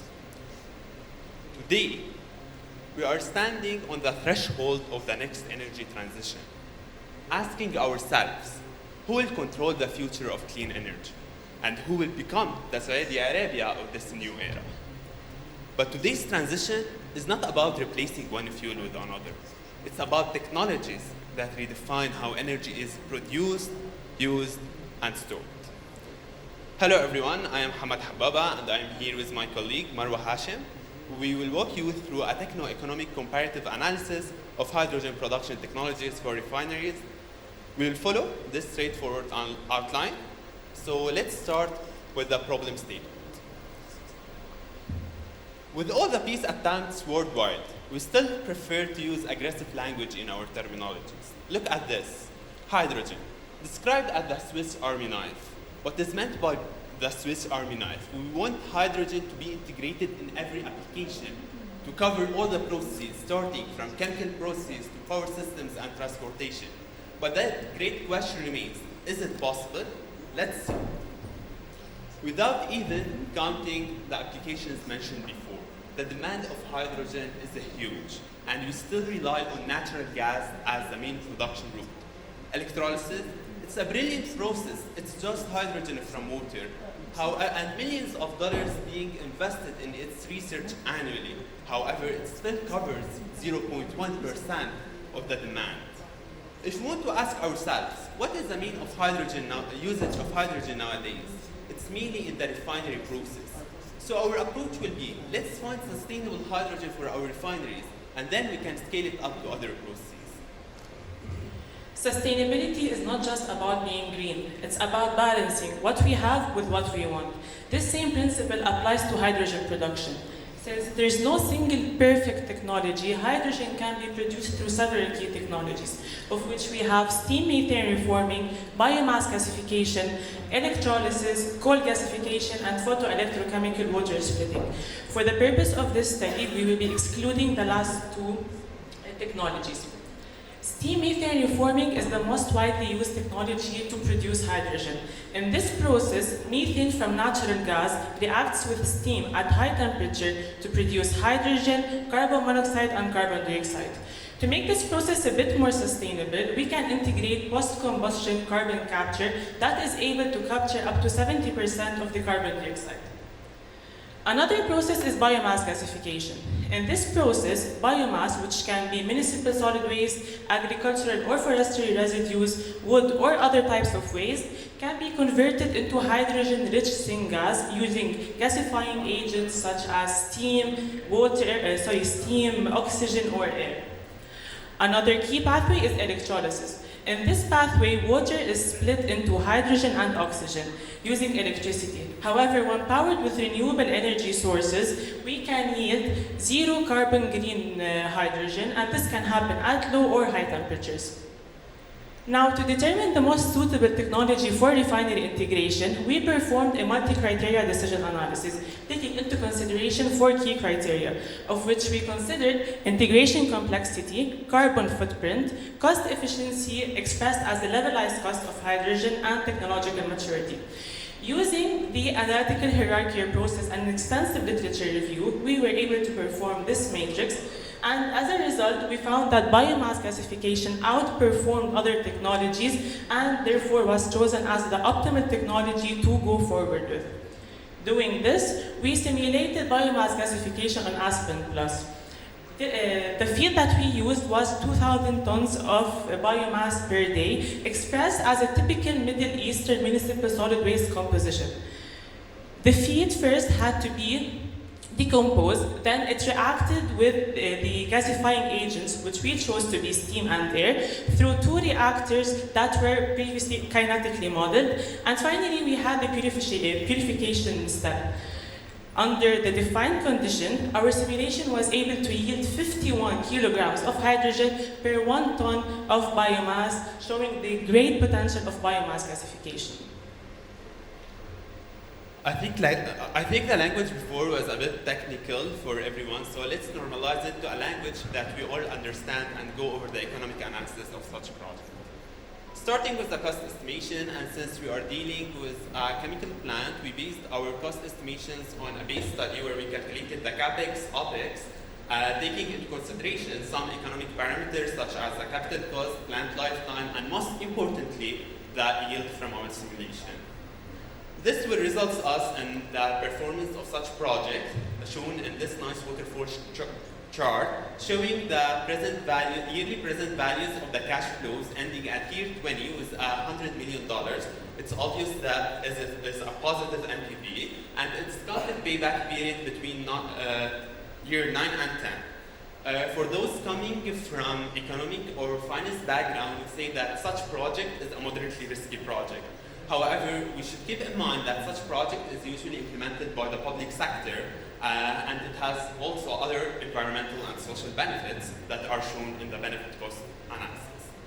The benefit cost ratio is calculated to be 1.81, which is above 1, after taking into consideration the benefit of avoiding the cost of landfilling of the waste and adding a cost of the treatment of the carbon dioxide, which is a byproduct, even if it's green carbon dioxide, however we should treat it.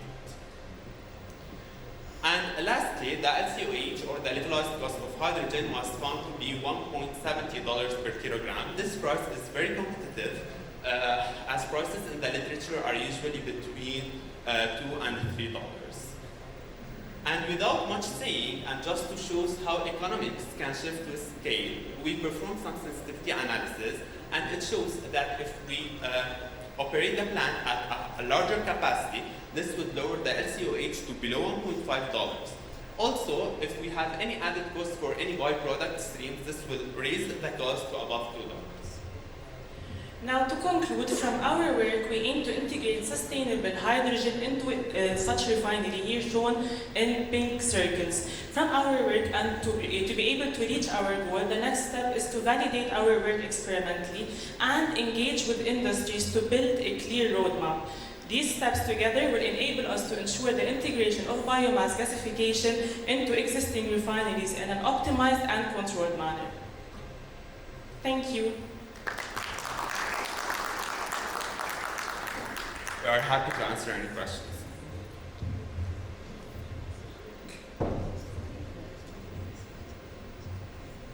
I've been told not to ask questions. I will only say a comment which I really enjoyed about your presentation. It's very holistic. Obviously, the technology development, economic sustainability and gain is very important, even if you're building for the public sector, especially if you're building for the public sector. So I really appreciated that aspect. And maybe I have one burning question, which is, would you recommend actually deploying this technology in the current state, or would your immediate and honest instinct be like, let's look for something better?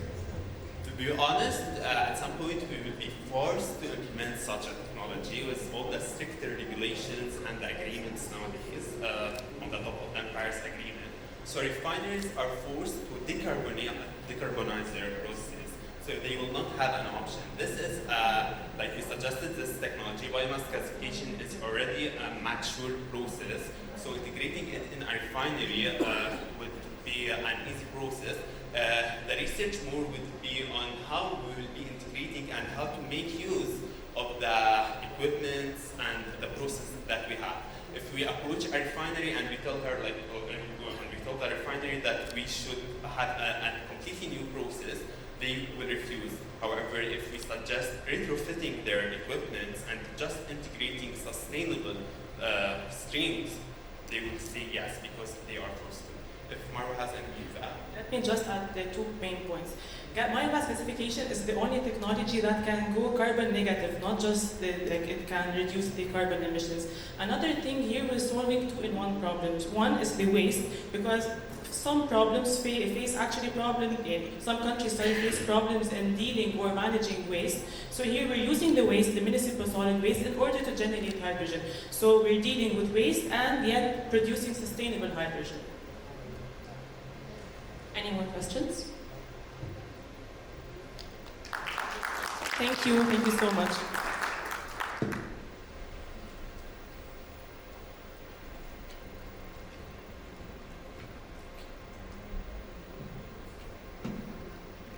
Thank you both for your great performance. Now we move on to Mohammed Naji in Yemen. Please, round of applause.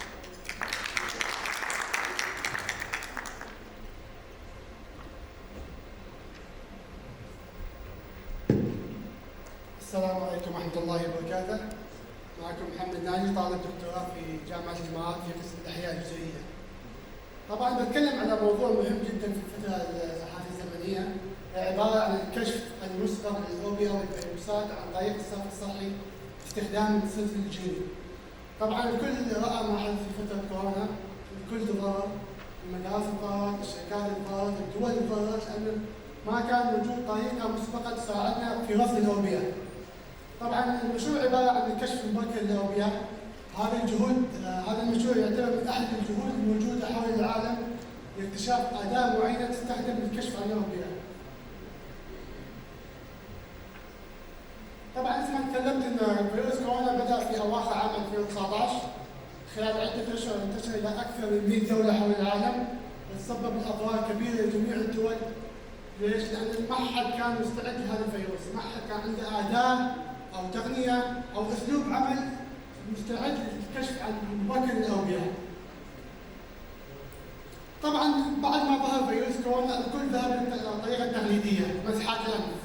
هذه التقنية مكلفة جدا، والمشكلة الكبيرة فيها بأنها مفيدة وفعالة فقط بعد ظهور الأعراض.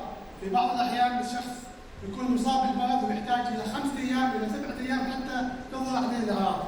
هذا الوقت يكون الفيروس منتشر على جميع المناطق. وخلال فترة جائحة كورونا بعض العلماء ذهبوا إلى مياه الصرف الصحي. فمياه الصرف الصحي تعتبر مستنقع حيوي للأوبئة والفيروسات، تستطيع الاستفادة منها. البعض يعتقد أن مياه الصرف الصحي مجرد نفايات، لا، بل هي معلومات حيوية تقدر تستفيد منها من عدة مناطق وعدة أبحاث. هذا الاكتشاف ذهب إلى بعض العلماء لاستخدام مياه الصرف الصحي كأداة للكشف عن الأوبئة. والسؤال، هل نستطيع أن نجعل الصرف الصحي أداة مستقبلية للكشف عن الأوبئة ولا لا؟ بتكلم على البحث اللي أجريته في فترة كورونا. استخدمنا تقنية اسمها تقنية الQPCR، وهي تقنية من تقنيات علم الأحياء الجزيئية تساعد في الكشف عن نوعية وكمية الفيروس المكتشف. أنا اكتشفت فيروس، هذه الطريقة تساعدني للكشف عنه. أجرينا الفحوصات على عدة مناطق في إمارة معينة، وتم تقسيم هذه المناطق إلى 49 نقطة، بحيث أن نأخذ عينة بيولوجية مرتين خلال أسبوع من هذه المنطقة. ومن هنا تبين لنا بأن بعض المناطق تكون أعطيناها اللون الأحمر، بمعنى بأن كمية الفيروس الموجود في هذه المنطقة كمية عالية، ثم الشهر الآخر يتم انخفاض. الجميل بهذا الموضوع أن البحث هذا كان بالتشارك مع وزارة الصحة ومع البلدية. هذا التشارك ساعدنا في النهاية في اتخاذ قرارات. لو تسمعوا بعض القرارات اللي تم اتخاذها كإخلاء بعض المناطق، هذا المكان نتاج أحد المشاريع اللي اشتغلنا معاهم، وكان في نتيجة إيجابية لأن أقمنا ربط النتائج المأخوذة من الفحص والمشروع الخاص بنا مع نتائج الحالات المؤكدة في وزارة الصحة. كانت في هناك علاقة إيجابية بين هذا الفحصين. ولكن مشكلة هذا الفحص يساعدك على كشف الفيروس أو الوباء الموجود. أنا أحتاج إلى فحص على الفيروس أو الوباء القادم، يكون عندي خطوة استباقية. من هنا أنا حاليا شغالين بتقرير فحص الكيميساء إلى فحص التسلسل الجيني، عبارة عن فحص التسلسل الجيني للفيروس بشكل عام. مشكلة الكيميساء يساعدك على فقط الكشف عن الأوبئة الموجودة، أما السيكونسنج يساعدك على الكشف عن جميع الأوبئة وعن جميع المكونات الموجودة في هذه العينة البيولوجية. ويساعدك أيضا في الكشف عن الطفرات إذا كان في طفرات موجودة أو لا. الهدف المشروع بأني أريد أن أبني نظام مستدام يساعد على الكشف عن الأوبئة والفيروسات قبل حدوثها، وربط النتائج الموجودة في هذا المشروع مع النتائج المأخوذة من وزارة الصحة كعينات تأكيدية. أن نتائج هذا المشروع سيكون عندي نظام مستدام ربط النتائج، ويكون عندي آلية عمل موحدة بيني أنا وبين الجهات الأخرى حتى يتم الأخذ بالنتائج الموجودة في الفحص. طبعا مثل ما خبرتك يكون تقسيم، يكون في اخر اقسام من منطقه معينه يتم تقسيمها الى عده اقسام. هذه الاقسام تكون مغطيه بالصرف الصحي بشكل كامل، واخذ عينه بيولوجيه حسب منظمه الصحه العالميه تكون مرتين اسبوعيا عشان اغطي المنطقه، ثم اخذها عن طريق جهاز الالتسام. ميزه هذه الجهاز انه يتم اخذ عينه كل ساعه، فانا عندي بعد يوم كامل عندي 24 عينه تنطق جميع الاوقات الاشخاص الذين عندهم الله يدخلون الحمام او يدخلون النظام. ثم بعد طريقه استخراج الحمض النووي استخدمنا طريقه السيكونسنج، طريقه التسلسل الجيني، استخدمنا تقنيه النانو بور. هذه ميزه هذه التقنيه بان تعطيني التسلسل الجيني للفيروس بشكل كامل، لا تختصر، لا تعطيني جين واحد ولا جينين، تعطيني تقنيه الفيروس بشكل كامل، ايضا بانها تعطيني اي فيروس سواء كان معلوم او غير معلوم. ثم استطيع ان اقارن هذا الباثوجين الموجود عندي مع ريفرنس سامبل. وميزه هذا الجهاز يكون ياتي على عده اشكال، منه شكل صغير تاخذ بعض العلماء ياخذون القطب الجنوبي او الى الصحراء او الى اماكن نائيه، واقوم بفحص التسلسل الجيني سواء اي جهاز اي نبات او اي حيوان او اي عينه بيولوجيه يحتاجها. فتكون الاوتبوت عباره عن سلسلات جينيه. اخذ لتحليل البيانات، تحليل البيانات عندي نوعين، اقدر احلل العينات الجويه المعروفه يساعدني في ادخال الرو داتا او البيانات التي حصلتها على السيكونسز، ثم استطيع معرفه انواع البكتيريا وانواع الاورجانيزم الموجوده. بالاضافه الى عندي نيو فاريانت ديتكشن، اذا عندي طفره جينيه يستطيع هذا تحليل البيانات ان يقوم ببناء هذه الكودات قصيره المدى لتكوين تسلسل جيني كامل وقائم مع قاعده البيانات واشوف هل في اختلاف ولا لا، او قائمه اكتشفت في اختلاف 20% 30 وربما تكون هذه طفره جينيه او ميوتيشن. النتائج المتوقعه للبحث الذي سيكون عباره عن بناء نظام مستدام لفحص بيان الصحي الصحي ومناقشه هذا النظام مع الجهات ذات اتخاذ القرار. شكرا. ثانك يو. اي حد عنده سؤال انا حاضر.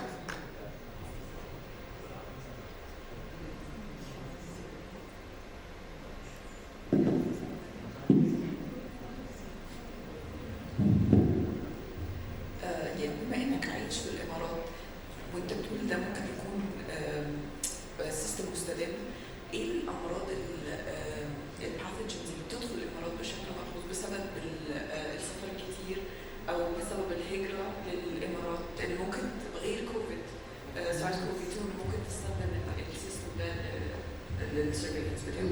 نعم دكتور النظام هذا لا نتكلم فقط على الكوفيد، تقدر تستخدم الانواع، تقدر تستخدم الانفلونزا الموجوده الادينو فيروس او اي طفره جينيه في اي انفلونزا. الجميع يعرف ان كل في السنه ناخذ مره مرتين عباره عن طفره جينيه جديده في الانفلونزا. هذا النظام يقدر يستطيع الكشف على هذه الانفلونزا، لانك انت في النهايه بتقارن السيكونس الجديد اللي اكتشفته مع الداتا بيس للفيروس الانفلونزا، بتعرف الطفره الجينيه الموجوده. بالاضافه هذا النظام لا يقتصر على الباثوجينز، بعض الجامعات تستخدمه للكشف عن الانتي مايكروبيال ريزيستنت، والكشف ايضا عن المخدرات. بيان الصرف الصحي بيئه مهمه جدا للمخدرات، في بعض الدول تستخدم على الكشف عن المخدرات من بيان الصرف بدل انا اقوم بفحص كل شخص موجود في هذا المكان، اقوم بفحص بهذا الصرف الصحي تعطيني دلاله مسبقه على وجود هذا الدرج ولا لا. في سؤال اخر ولا؟ شكرا.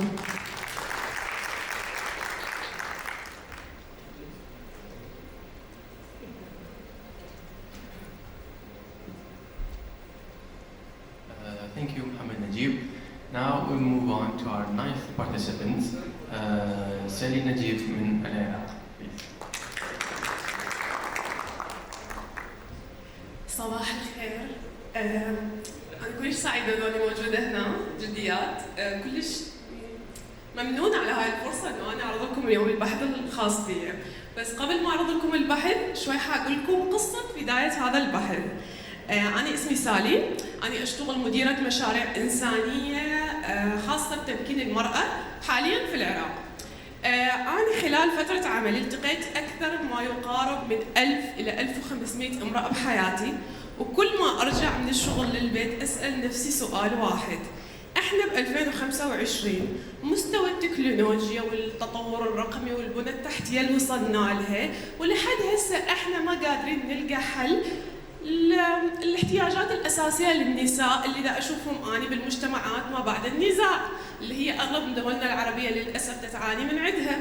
وأنا كامرأة أشتغل بقسم تمكين المرأة بالعراق، أنا أريد ألقى حل لهذا الشيء. طيب أنا كسالي كباحثة أو كامرأة بشكل عام بالمجتمع شنو دوري على مود أسوي هذا الشيء؟ فقررت أكتب بحثي الأول اللي هو بناء قدرات منظمات المجتمع المدني والنهوض بالبنى التحتية الرقمية لتمكين النساء والفتيات في الأنبار والعراق. حسألوني وتقولون ليش اختاريتي الأنبار بالذات؟ اللي يعرف الأنبار هي أكبر محافظة عندنا إياها بالعراق، إن شاء الله تجون تشوفوها، بها أكبر صحراء، والأنبار أكثر محافظة بيها دراما وقصص وتشويق من ناحية العنف اللي صار، النزاع وتأثيره على حياة النساء. فقررنا نشتغل بها من بعد اجتماعات وهواية موافقات. بدينا. الأنبار مرت باختلافات ثقافية ونزاعات طائفية يعني تعنيف للمرأة بشكل كلش هواية، لدرجة كمية التقارير اللي ممكن تشوفوها بالإنترنت بالسوشيال ميديا باليو ان من البحوث من المراكز البحثية العفو ما راح تخلص. بس يا ترى شنو كان الأثر الحقيقي إلها؟ شنو غيرت بواقع النساء؟ ممكن نحكي اليوم عليها. بالبداية قعدنا نقول شنو المشكلة، وإحنا عندنا بالعراق نقول على مود تعرفون المشكلة نقعد نسأل شنو الشيء اللي إحنا نريد نسويه. أول شيء قررنا نعرف إنه إحنا شنو مستوى وصولنا للخدمات النساء، وردنا نعرف شنو مستوى المهارات اللي إحنا نريد نوصلها للنساء على مود يستفادون من التكنولوجيا الحديثة. فوصلنا تقريبا النقطتين إلى 4 نقاط عرفناها، إنه إحنا لازم نحدد الاحتياجات الأساسية للمختلف الفئات العمرية للنساء للوصول إلى التكنولوجيا، والنقطة الثانية لازم نسمح بوجود حلول واقعية وبرامج حقيقية تعمل بها منظمات المجتمعات المدنية بالعراق على مستوى التمكين الرقمي. للعلم خلوا معلومة هقول لكم إياها، الأنبار بها أكثر من 100 منظمة مجتمع مدني محلية ودولية تعمل من 2004 لحد هذا اليوم، ولحد هذا اليوم تمكين النساء مكافئ بالعراق، بس على مستوى محافظة لا أحكي عنه. فهسه حنطيكم الأرقام، تحبون الأرقام. شلون اشتغلنا؟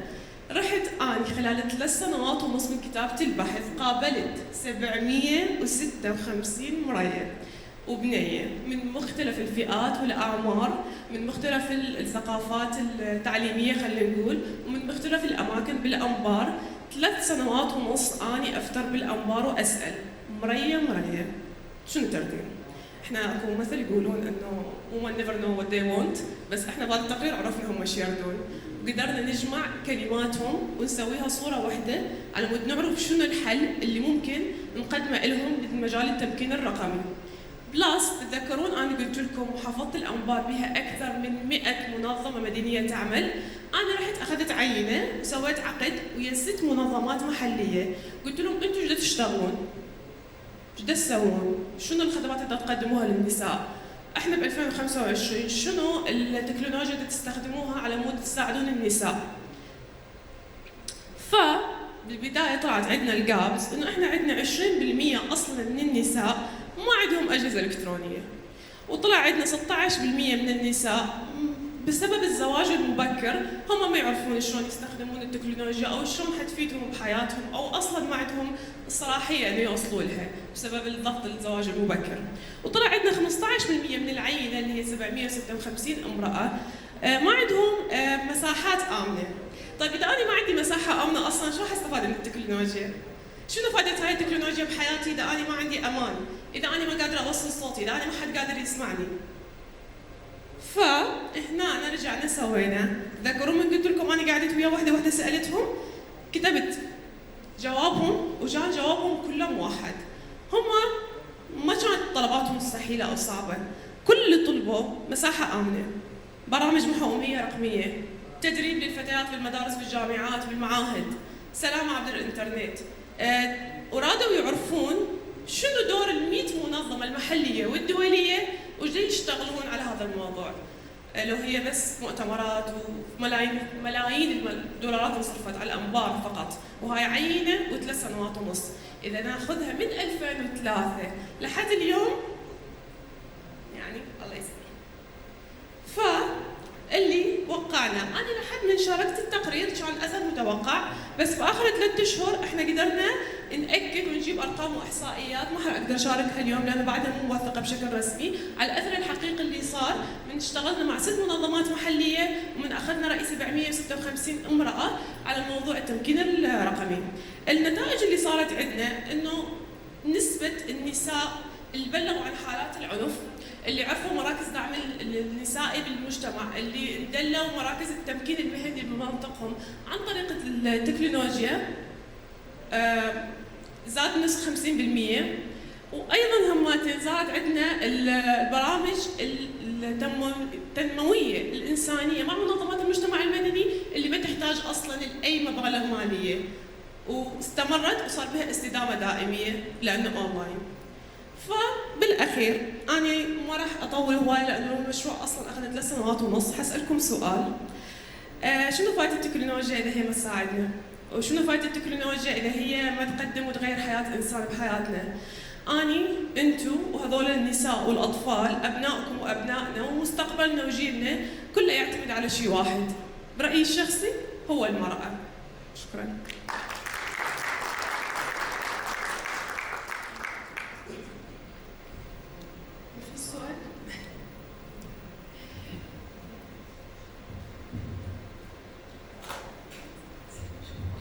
شغل رائع بس اولا هو مش سؤال بس او يعني اول حاجه عايزه اقول ان دي اول برزنتيشن في السوشيال ساينسز شفناها النهارده فشغل رائع. تاني حاجه يمكن سمعتي عن غزه سكاي ليدرز، يعني اتمنى تشتغلوا معاهم لان هم فعلا نموذج رائع لازاي ناس في منطقه نزاع رغم استمرار النزاعات في المنطقه قدروا يألبيتوا النساء والشباب في المنطقه، بيعملوا لهم لينكج كويس جدا مع تك كومبانيز بره البلاد، فبحيث ان هم بيدخلوا عمله صعبه للنساء وللرجال في غزه مش من غير شفقه، يعني هم بيأدوا شغل وبيدفع لهم بالدولار، وممكن بالتنسيق معاهم تقدروا تلفجوا النتورك بتاعتهم وتجيبوا الخبرات دي وتبنيها عشان تأوبريشنالايز الحاجات اللي انت اتعلمتيها من خلال السيرفي ده. شكرا. ثانك يو.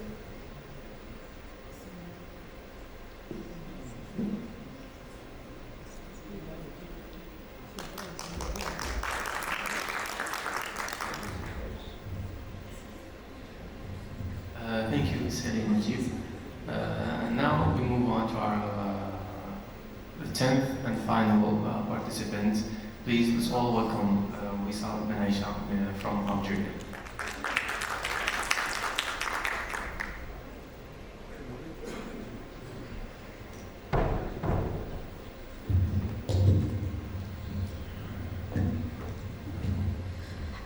Assalamu alaikum. Hello everyone. My name is Youcef from Algeria. Master's student in my second year of AI and big data. Today I'm gonna present my project titled by Wildfire Spread Prediction and Visualization. As we know, like an outline, gonna have an introduction, motivation, dataset description, contribution, experimental results, conclusion, and perspectives. Read with me this sentences. Wildfires don't knock on the door. In fact, they arrive without warning. As we know, a lot of places in the world today face the wildfires by a very dangerous phase. Like what's happened last year in LA, which wildfires wasn't expected even. That's why the damage was really huge. Even a very big country like America couldn't stop it from the first. Also, in Algeria we have a very different climate. So the north of Algeria is in a very big danger. Like the summer for us is like a warning from the wildfires. So we think how can we use AI to predict problems like this and to solve these problems, like to minimize the damage as much as we can. So we think about using a deep learning model to predict and visualize wildfire spread for faster and smarter disaster response. So we use a satellite imagery, as we see, and the prediction model, and the result of this model we visualize it into a 3D images. Here a real-world application. At first we have wildfire detection by sensors, which the sensors detect. We put the sensors on the places that affected mostly with wildfires, as usual. The sensors ping in location to a UAV drones, which this one deploy and gonna verify and collect the feature from the environment. And then it sent it to our AI model that we're gonna contribute and which is gonna analyze and predict fire spread and give us a result which gonna send to the logistic department like firefighter or others to take a decision and solve this problem before the damage gonna be more huge.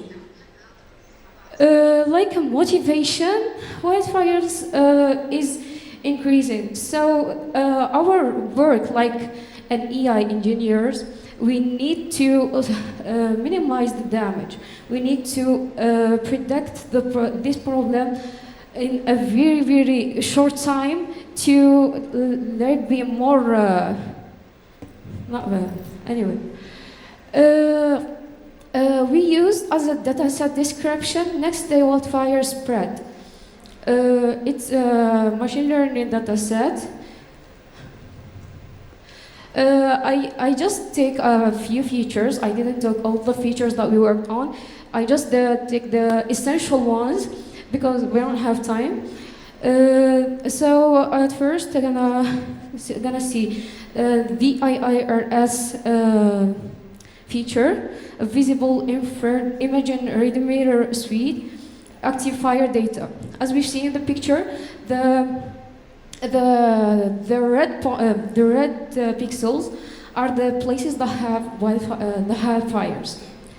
Each pixel is personalized like a 500-meter resolution of the region, and this one it's updated dynamically daily. So every day we have a new update and checkup.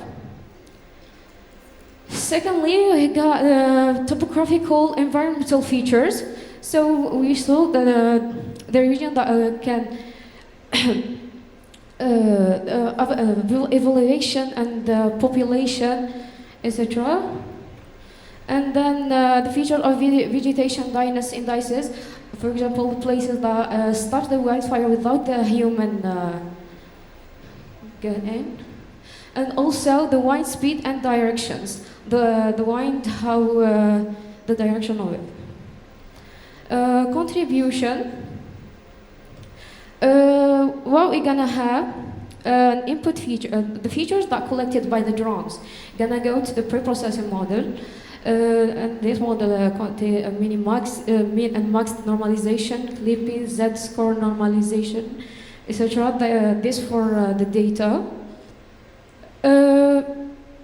And for actual architecture that we use, it's a unit architecture, which has an 18 convolutional layer that deployed, and this layer followed by a batch normalization layer.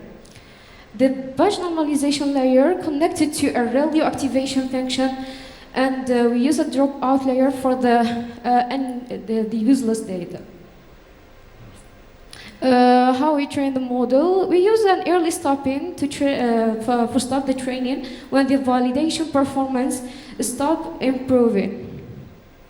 And after all, after all, we validate the model and save the model for the next use. Training results. We have a previous fire mask, and we have fire mask and protection. So we're gonna explain it in the implementation part, in our prototype. So this is all the results that we got. Now, can I the video? Turn it on, please. Okay, here's the prototype that we work on. We used a 3D map from Mapbox, Data Explorer. We have the red areas, which is the ground truth and prediction. Ground truth and prediction. The prediction, it's the model that and the ground truth, it's the real ones. So the testing shows us our data input. Models predictions are sent through a socket address. We use, as I said, 3D map and that from Mapbox data. Ground truth and prediction masks are applied on the 3D simulation map. Like a conclusion, as I said, the results that I found for this data set that I used wasn't really perfectly. So the result that I got is 72.41% accuracy, and which is a 28% increase compared to the best model that I used before. Perspectives, we need to protect our environment, so we need to find many solutions as much as we can. That's why we use AI. AI is for making life easier and solving the problems that human couldn't fit. Thank you so much for listening, and any questions?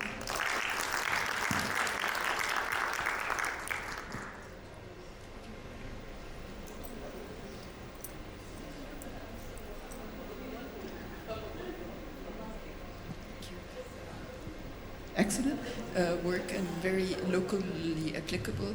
I had a question. So sometimes models... loudly, please. Can you hear me better now? Sometimes it's not just the choice of model that affects the performance of your AI system, right? Sometimes it's the types of data that you input into the model. So in your opinion, are there other types of data that you imagine could be integrated in a multimodal model and improve your prediction? Have you thought of other sources of data that could... The data that I use isn't just what I show you, because I have a lot of features. I just precise the most important ones with that I explained. But I worked on many others, for example, like population, about the place that people lives in too much, citizens, Others like when the sensor, as I show you in the real world. Can you show it the presentation again? As I saw in the application graph, the sensors detect many features. We don't have one sensor. We have sensor for temperature. We have sensor for the CO2. We have sensor for capture the visions, like cameras, etc. So we don't have only one sensor or one feature. So we have a lot of features. That's why the accuracy, for increase the accuracy, we have to work too much on features. And we have to give it a lot of features, more than looks like. And that's all. Thank you.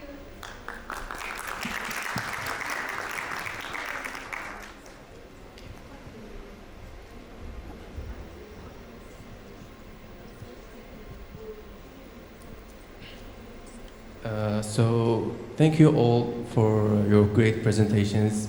They were all very insightful, and they all have such great contributions. And yeah, that will be the end of our young researchers sessions for this year. I will move Celine. She will conclude the session. And thank you all for listening and being here. Thank you. Thank you everyone for staying till the end. Sorry for the delay for the coffee break. I just want to say you have a tough decision to make. For me, I don't know who I'm gonna vote for. So I know we clap, but let's have a big clap for all, because we announced the winner. We want to thank their efforts for being here. Okay, so we did rehearsals yesterday, and we agreed with the young researchers that there will be questions from the audience. But some felt that they blew it, so please don't count the questions and answers in your voting. Count on the presentation itself, because that will be only fair, maybe because of the stress, okay?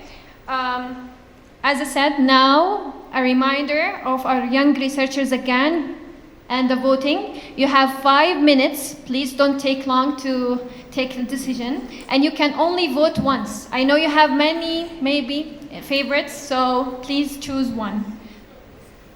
Yep.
I think everyone voted already?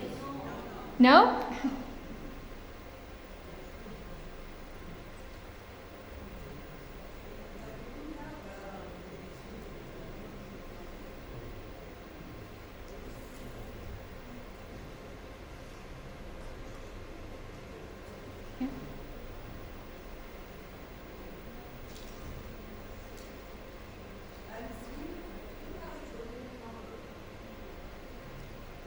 Sorry?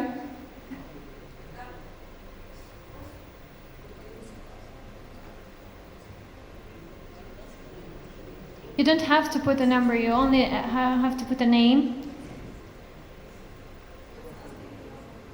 Please. Rida.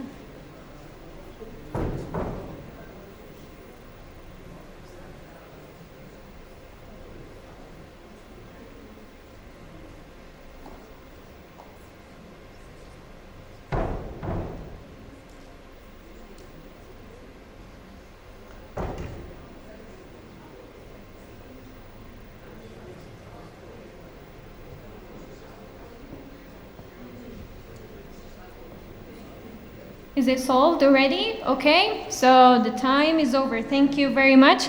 Just, yeah, no? 1 minute.